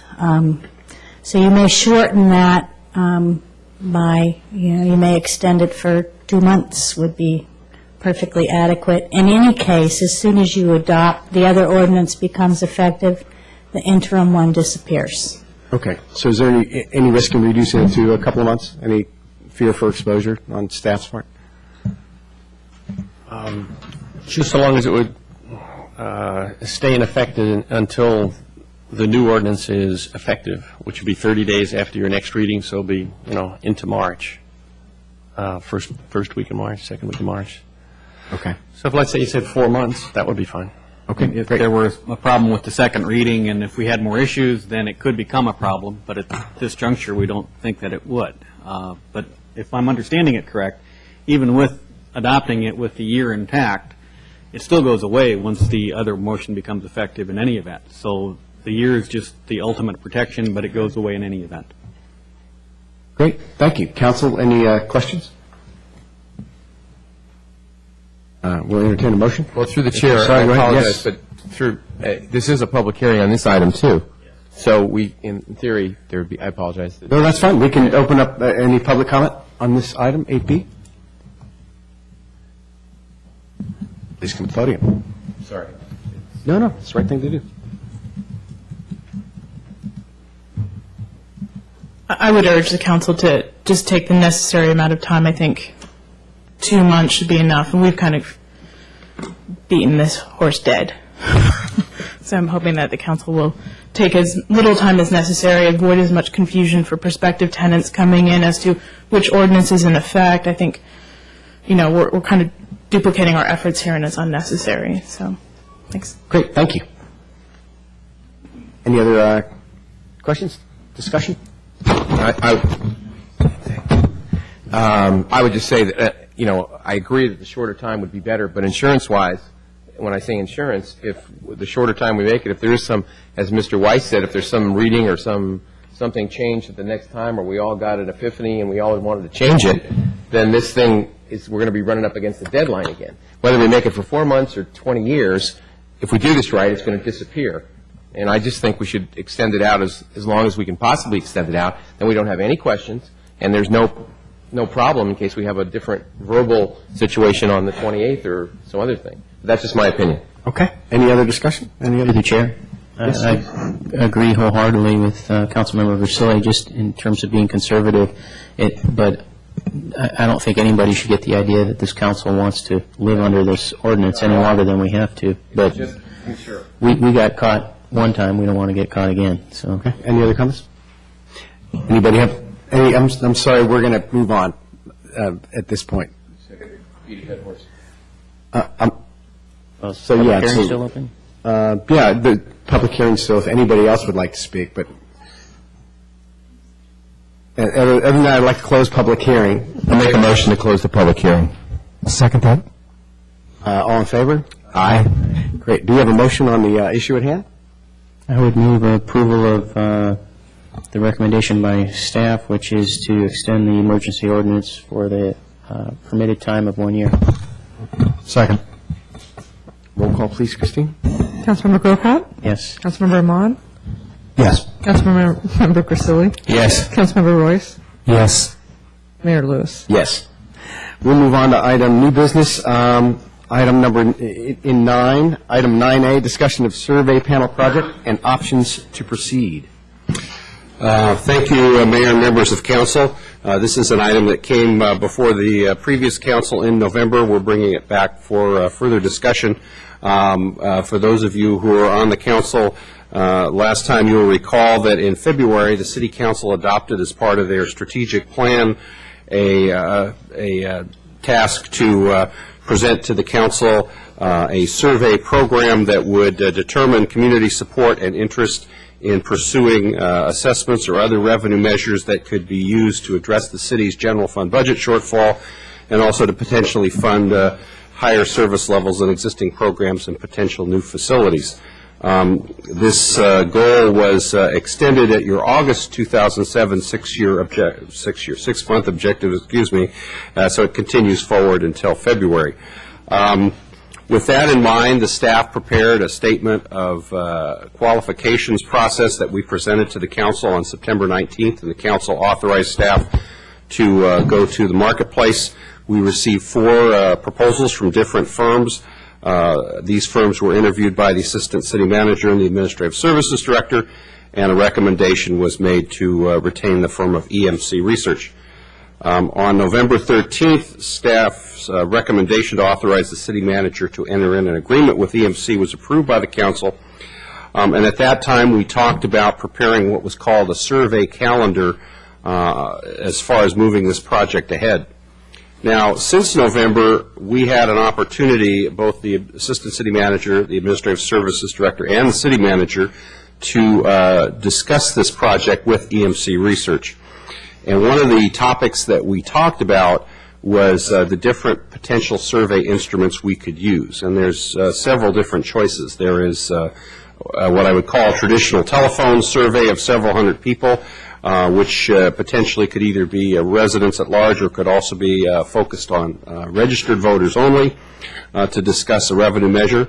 Another scenario would be to talk to residents in what's called a survey panel. And the difference perhaps between items 1 and 2 is on a survey panel you could A, talk to the residents not only about the potential revenue measures but also of other potential items of interest on a every other month basis.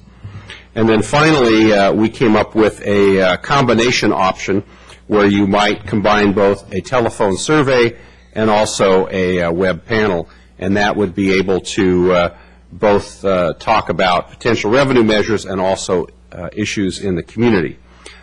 We asked EMC Research to prepare a memo that outlined each of these 3 objectives and 3 options, and those options are attached to your staff report tonight.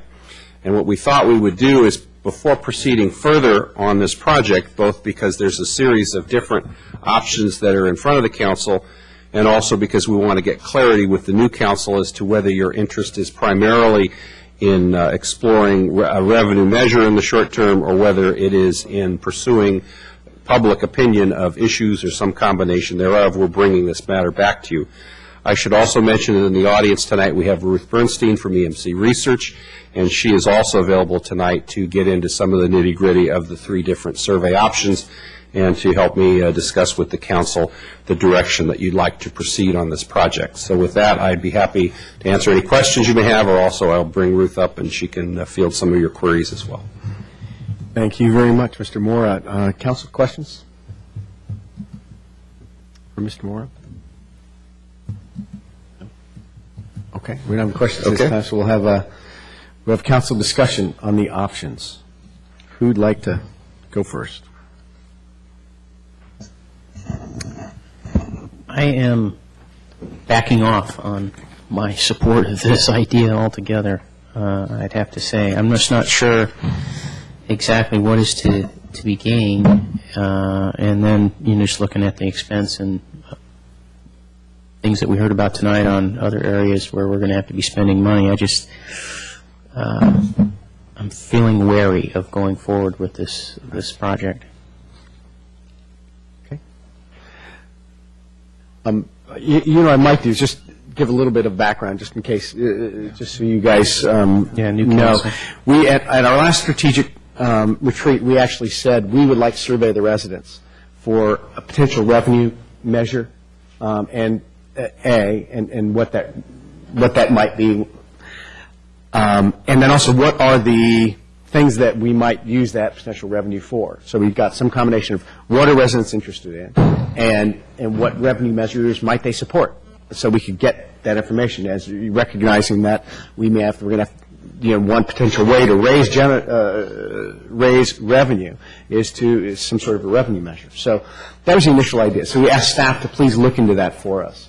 So this isn't, just so everybody knows, this isn't staff come and say, hey, we need to do this. What we're saying is, how can we efficiently and dependably get information from everybody in the community? And at the time when we talked about this last, it was certainly my impression was that we were spending a bit of money every year on surveying residents in a telephone capacity. And so one of the more recent trends in surveying communities is more of a Nielsen-like thing, where you have a resident panel that is consistently in place, and you can continue to sample them over time on different things. So even though that has some turnover, basically you have a set group that's representative of the community, but they're big numbers, and I think the expense is in the numbers. If you do 300 people, it's less expensive than if you do 800 people or whatever, because of the amount of work involved. But again, the idea was, how can we get in touch with what the community might support when it comes to additional services or additional facilities or whatever it might be.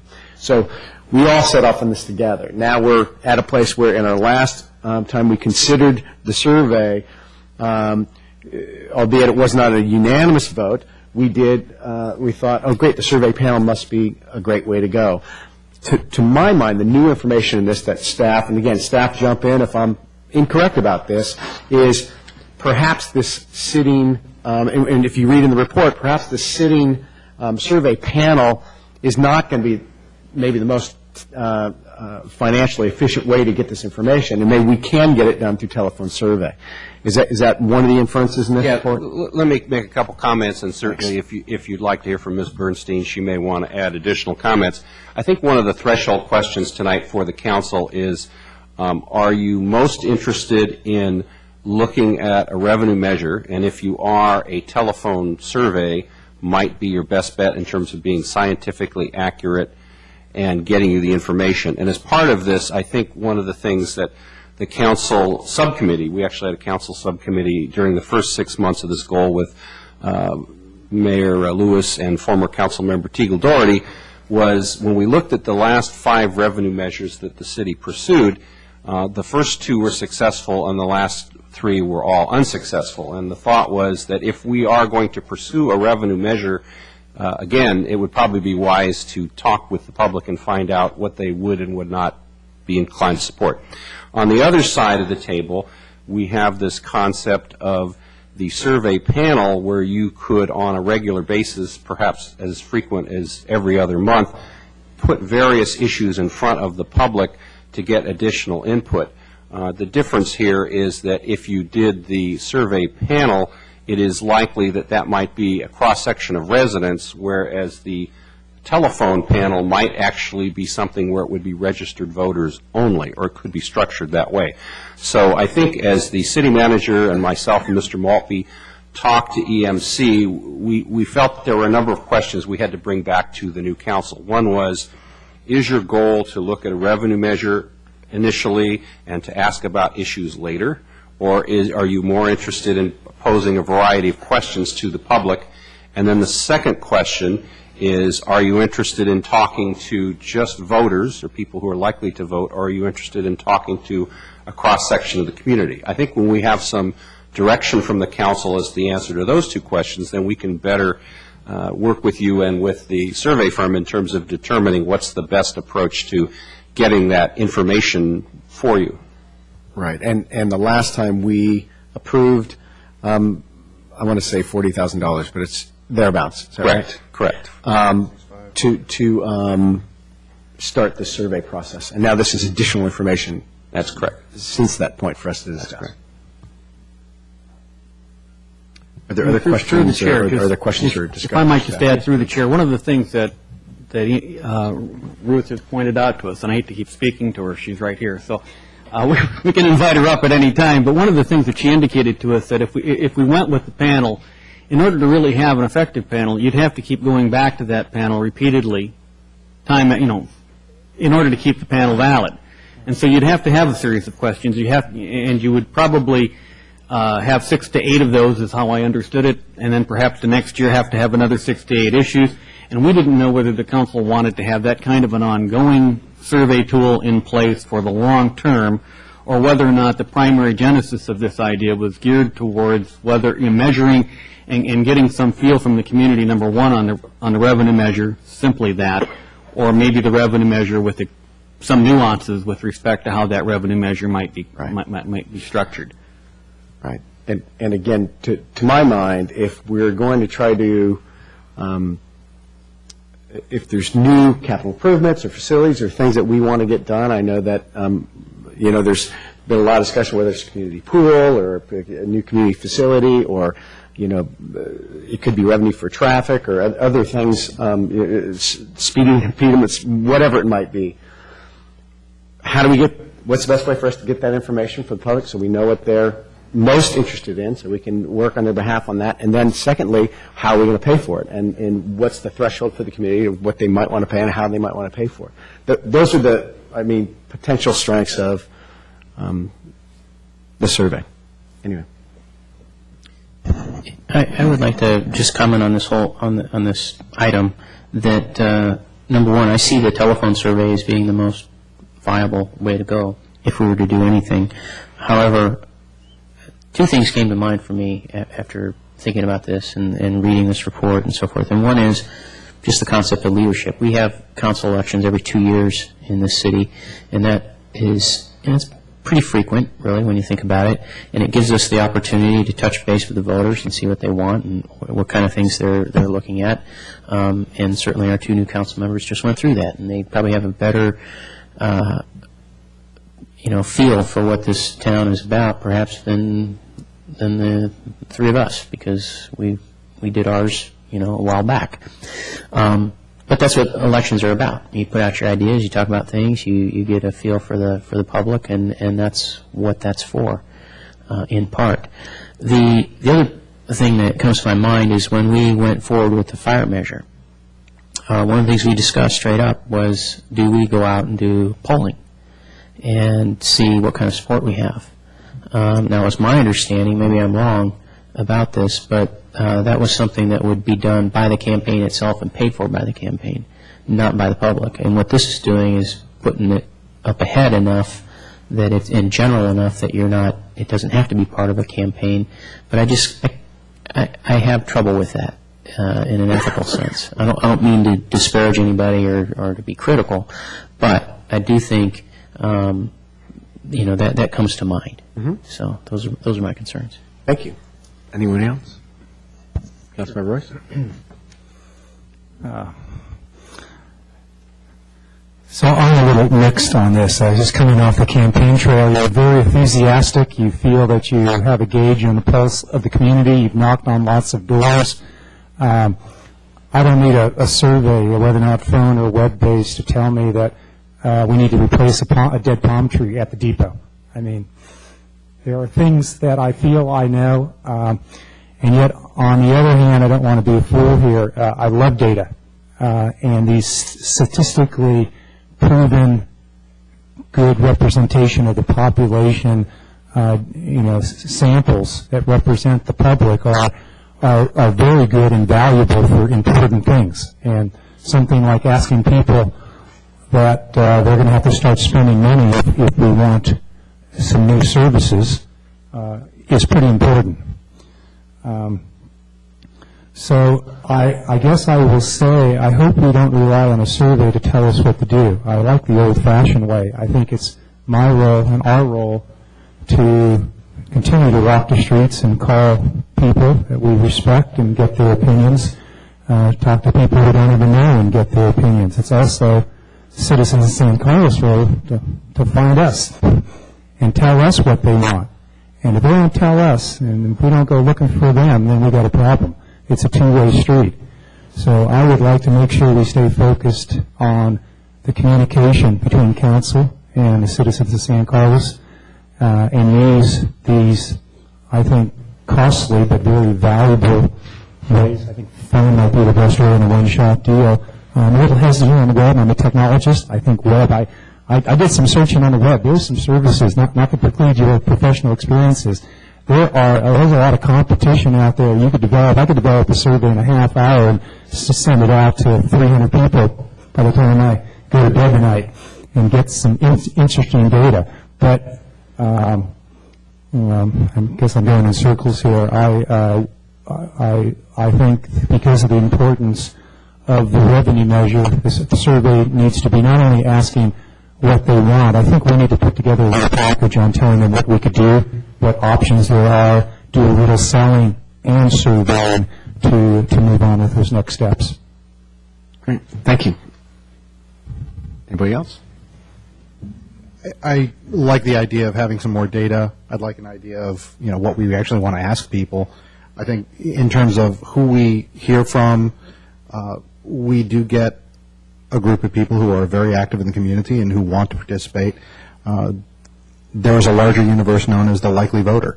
And when it comes to actually asking for money and spending money, those are folks who are, I'm kind of looking around here. There's 18,000 voters in San Carlos, and I got a whole bunch of middle schoolers, and they're very important, and I love you guys. But there's a lot of other folks that we need to ask.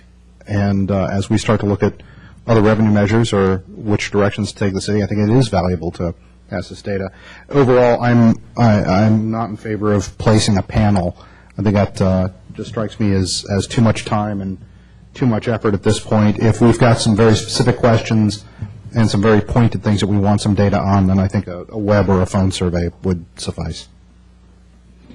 Vice Mayor? I was the only one to vote against this in November. As I always tell people, I'm from the last century, but I don't want to be accused of being a Luddite or a know-nothing or someone anti-technology. I agree with, I think, my fellow council members that, or at least Councilmember Ahmad, who mentioned about the web panel. I was adamantly against some of these, the 300 or 400 or 800 or whatever number it could be. And I think Councilmember Royce said it well, is that the community has to speak to us as well as we have to speak to the community. I could be, I guess, convinced that if we were going out for a revenue member in a specific narrowed point, a telephone survey would be possibly a benefit to us relative to speak to dollars. I know we did this in when I guess we did. I'm not sure it was telephone or not. Mr. Mora could help me out on the details if I get a little foggy here in my comments. But for Scoot, I believe we did do something. Was it a telephone survey? It was a telephone survey. And it that's came up correct. with a certain number, which I believe was $39, or it seemed like it was that was the number that supposedly.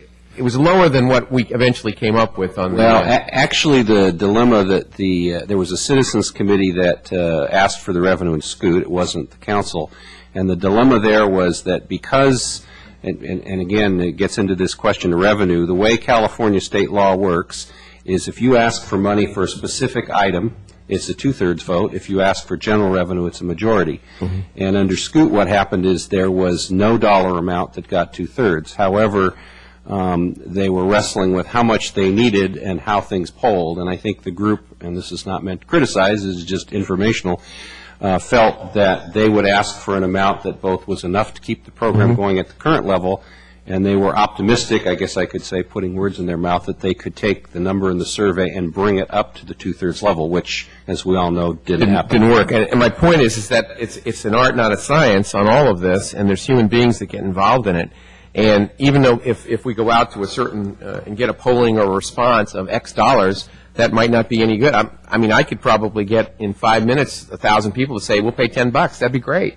But $10 isn't going to do it. Maybe we need 100. So I still have some difficulty with some of this. But I think the web panel, I'm still, as I was in November, the same vote on that. From my standpoint, I'd like to see us, this is not specific to the survey right now, but I'd like to see us do something with revenue generation so we can improve some of the facilities and improve, a lot of citizens would like to see some new things happen in San Carlos. So, but what I'm most interested in is however we as a council can get to that sooner rather than later. The discussing, we have Measure G that's going to sunset in 2 years. Is that right? I think it's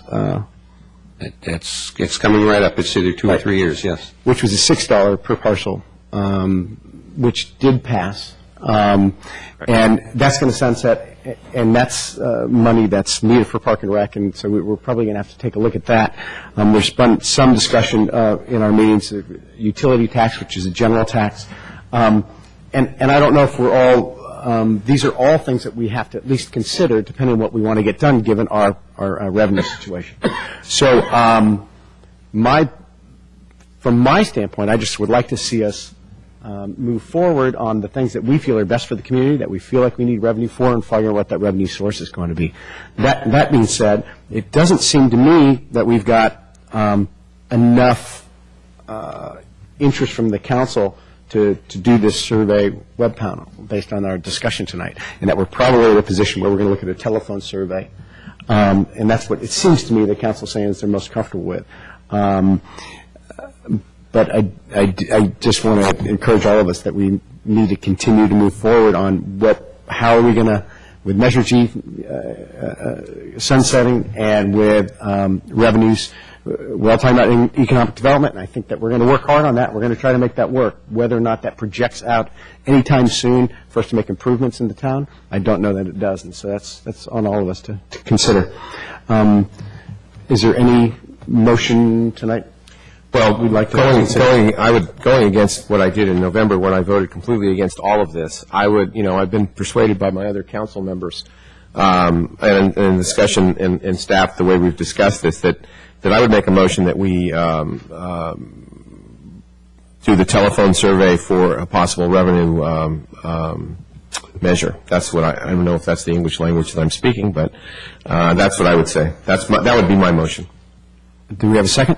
I would second that. Is there any other discussion? If we move forward with that, what is that telling staff to do? To do one of these right away, or do a... Now you want to know timing and you want to know when? Well, it says here the No, telephone I'm not survey talking would about, be... I'm sorry, I apologize. I was, actually, I was speaking to them, not to you, Councilman Grocott. I apologize. Well, I guess just since we're in discussion mode, some things for you to perhaps think about and give staff some direction. If we want to look at a phone survey for a revenue measure, you could give us advice in terms of, I can't remember which council member raised the topic, but is this focused in terms of looking at the general fund budget deficit? Is it capital projects in general? Is it flooding, parks? I mean, we could make it as narrow or as broad as you might like. To give you an example from a previous agency I worked at, what we did of a survey of this type long ago is we actually first asked people what they thought of different services, their level of acceptance or not, interest, and then what things they'd like to see more of and less of, and then we gave them a series of things that we could add or subtract, and the rough cost of those, and, you know, so I'm just kind of curious. Yeah, through the chair, I don't know that we have enough time left in this evening to go all into that detail. Can I make a suggestion? I'm going to guess, Mr. City Manager, you jump in whenever, but what this will do is if we say we're interested in a telephone survey to discuss some sort of a revenue measure, then we're going to bring back and agendize, we'll get some information, we'll agendize that as a subject to take action on, so we can all get a bunch of information. I think that's absolutely on target. I mean, in the next couple of meetings, actually, certainly by the end of February, we will have had a series of discussions with the City Council on a mid-year budget report and where we stand mid-year. And I think, you know, with new council members, with, you know, where we are with this year's budget cycle, that information could be very valuable to you in helping you frame the direction of this particular project. The reason we're on the track that we are, frankly, is because we were looking at doing something as early as this November, and so we're trying to meet that time frame as well. But I think if the general consensus is that, well, let's put the panel aside, but let's keep the idea of having a telephone survey in our pocket as we look at our revenue options, that gives us quite a bit to work with just in and of itself. So we know where you're going with this, and I think over the next 2 months, we can put together a program that keeps us on track if you decide to pursue that option at all. Great, and at the strategic retreat, we can maybe perhaps discuss this a bit more as well. In March, yes. Yes. Through the chair, Mr. City Attorney, do we need to make a motion on that, or is it just a sense of the council? Okay. Well, then I would withdraw my motion then. Great, thank you, staff. And we will conclude item 9A, excuse me, yes, 9A. And then we move to 9B, and I just want to point out, as we go to 9B, I believe this is one of our last for the night, the Intrepid 8th grade group. From what school are you all from? From Central School. You guys are hanging in there like crazy, and I just want to say that we appreciate it. We know it's a long night. We're going to come up to the last item, it's assignments. So on item 9B, consideration of appointments to council subcommittees and ad hoc committees for 2008. So what I thought I would do here is take a stab at some new assignments for everybody. In some cases, I need everybody's help in some of the backups, but I have gone and taken a look and tried to get a feel for where I think the best committee assignments might be. So let me kind of go through this list. Everybody, we have a list of the different council committee assignments, and what I'll suggest is a suggestion for who might want to be the primary on that, and then we can discuss if anybody is uncomfortable with that, and we can see if there's other interest or change we might want to make, and then I'll definitely need everybody's help with backups on that. We can take a look at the workload. So let me we'll sort of move through this. On advanced life support, that is the same as the fire commission, who handles that, and I'm proposing no change in the fire board at this point in time. That would still be Council Members Grocott and Grisilli. Airport Land Use Committee, I would nominate Omar for that, and Airport Roundtable, I would nominate Omar for that. Association of Bay Area Governments, I would say no change on the primary on that. I would keep that assignment. On CCAG, I would suggest that we keep with Bob as the primary on CCAG. On the congestion management air quality portion of CCAG, I would nominate Matt to be our primary on that subcommittee. And on the CK Region Housing and Needs Assessment, I would nominate Randy Royce for that. On the 2+2, I would prefer to stay on that myself, and I would nominate Randy to be the other part of the 2+2. Emergency Services Council, again, nominate Matt, Councilmember Grocott for that position. Housing, the Regional Trust would be Councilmember Royce. Library Governing Board, JPA, Councilmember Royce. Ed Foundation, I would maintain that assignment. Convention and Visitors Bureau would, Councilmember Grisilli would maintain. Sister City would be Councilmember Royce. The SBSA, System-Based Sited System Authority, would be Councilmember Grisilli, as is. The Fire Board, again, would maintain Councilmember Grocott and Grisilli. Peninsula Congestion Relief Alliance, I would nominate Omar as the primary on that. I would suggest that Palo Alto Medical Foundation application is no longer a necessary assignment for council member.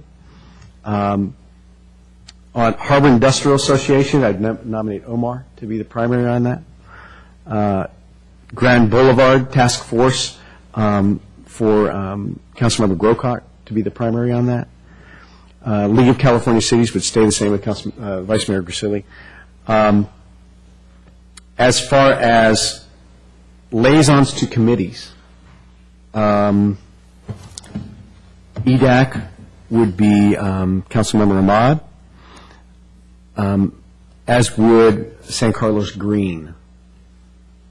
Councilmember Royce would be the liaison on planning and art and culture, as well as San Carlos Together, which is the new name of building community. Councilmember Grocott would maintain traffic and circulation. Councilmember Grisilli would maintain senior citizens and youth advisory. And I would maintain park and rec.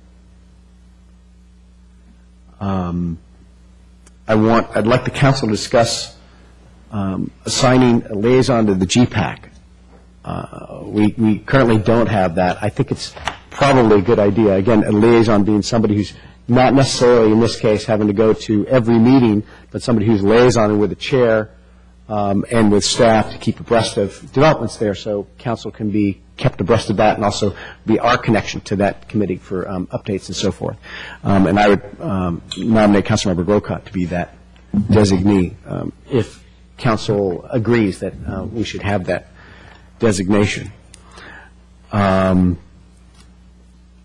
And with that, short of talking about alternates, would be my proposal if anybody would like to call or discuss or isn't comfortable with something or yes, sir. Excuse me, I have one question. Bob and I have both been attending the Grand Boulevard Task Force. Okay. I'm not sure it's a lead and I think it's two people. It's like an ad hoc, is it not? If it is, then we just keep it the way it is? Unless, I know Bob's taken on SBSA, so part of it was also I thought it was a primary and alternate, and you would take over the primary. So maybe we can assign another alternate, because I think Councilmember Grisilli's got a full plate. And speaking for you. Yeah, I'd appreciate it. That one might, I think with the SBSA, that's going to, well, anyway. A lot of time. A lot of time on that one. So is there somebody else who'd be willing to? I'll do it. Are you happy with that? Sure. Okay. It does not meet regularly. It No. kind of meets when on need. About every on a need 6 to 8 basis. weeks. It meets when it meets. Yeah. Are there other comments or questions? Yeah, just one, I think Palo Alto Medical is appropriate. At some point, the transit village, should that be something, that maybe not right away, but maybe Al, maybe we should, is it warranted a person could get involved with that? And any other projects? That's the one that comes to my mind. I think it's a good idea, actually. I know that at times staff's been great when we've requested information, but Transit Village? The railway corridor. Oh, maybe that's one that Bob and I serve on. I think we may have missed it. If that's not on the list, we actually have one currently that maybe we missed here, frankly, that Councilmember Grisilli and Grocott already sit on. I'm sorry. Yeah. Oh, okay. We already have that. Yeah. Good. Christine, Christine, I have a list of you to pass it down to you because I know that's a lot to take in. We should quickly talk about alternates. On this as well. So why don't we just go through it again from the top and talk about some alternates. Do we need alternates? Well, Yes. we do. We do need alternates because we all can't make the meetings. Sometimes it's important for somebody to step in and go to that meeting in lieu of. And you can also keep update on the minutes because you still get the information from those committees, so you can stay up to speed on the issues and so forth. So I think the first one, Matt, I assume you're comfortable with staying with ABAG as a backup? That I am? Are you, or because of some of the, would you prefer, I know Councilmember Ahmad would also be interested in backing up there. That'd Is that be right? fine. Okay, so we'll make Councilmember Ahmad backup on that.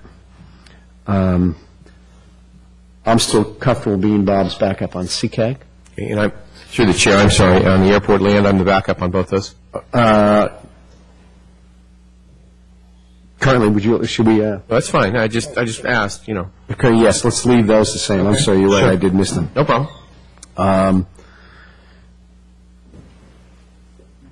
Do we need, so if Councilmember Grocott is going to be the lead on CCAG, congestion management, and air quality, are those things that we do need a backup on, or those are subcommittees of CCAG, correct?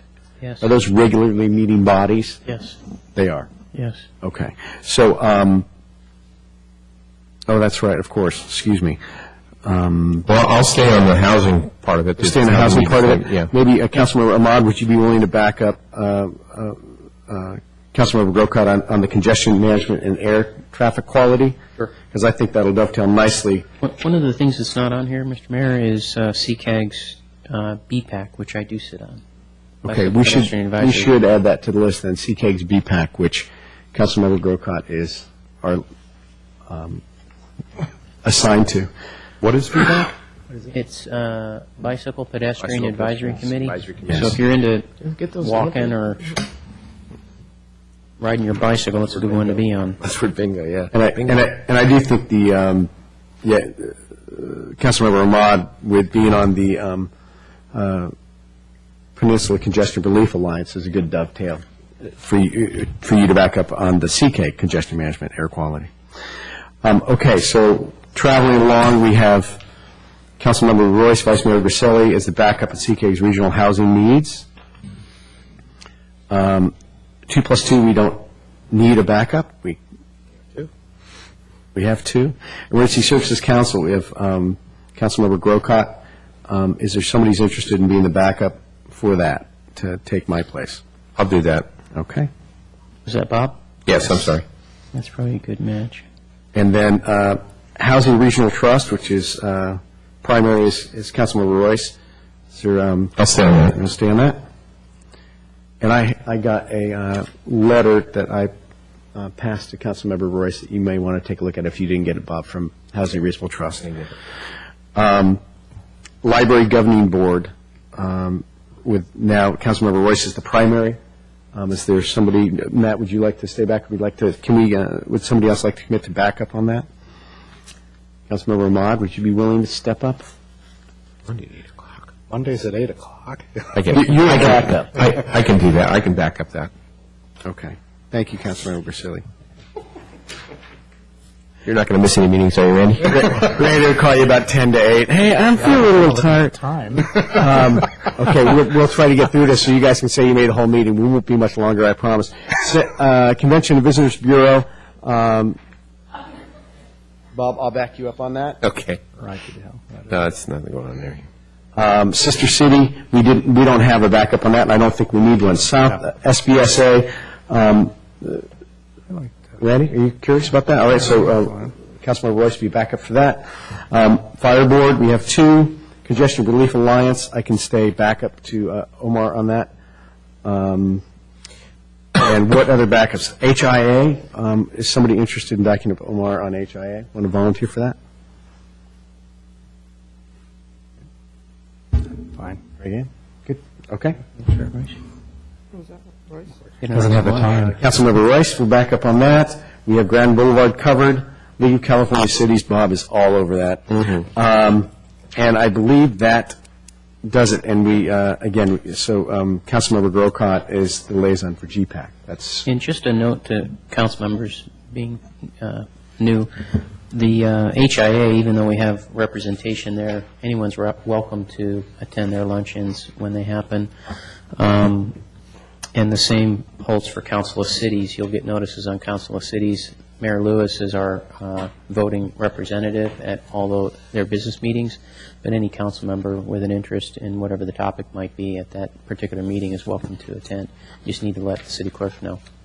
Great. I just make one point. We are actually hosting the Council of Cities on January 25th, which is a Friday. I think you've got that in your packets already, and anybody is welcome to come. But I just wanted to let you know that we're hosting. I'm going to be there, so we'll be represented. And but if anybody, it's not limited just to mayors, or it's limited to, and it's great. It's a great spot, I think, to go and meet other people in other cities, and sometimes see who they are and talk to them about other issues. And I think it's a good networking situation. So thank you. And in fact, when we host, it's encouraged that all our council Yeah, if we can, when we hope. But again, if that's always a matter of time. great. Anybody that can be there, that please do.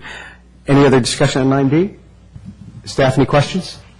We'll conclude 9B then, and then I have one question. I'm sorry, Mr. Lewis. Please. On CCAG, I don't think that's just an accepted thing that we appoint, or is it? Don't they have to approve it at their board level? For CCAG appointments? No. No? No. Okay, we're fine. Okay, thank you. I You bet. misunderstood that. And with that, we're going to adjourn. Are we still having closed session? We are. So we're going to adjourn the closed session. And I'd like to adjourn the meeting in memory of Christine's mother, Shirley Dale, with her respect and our condolences. Thank you. And this meeting is adjourned.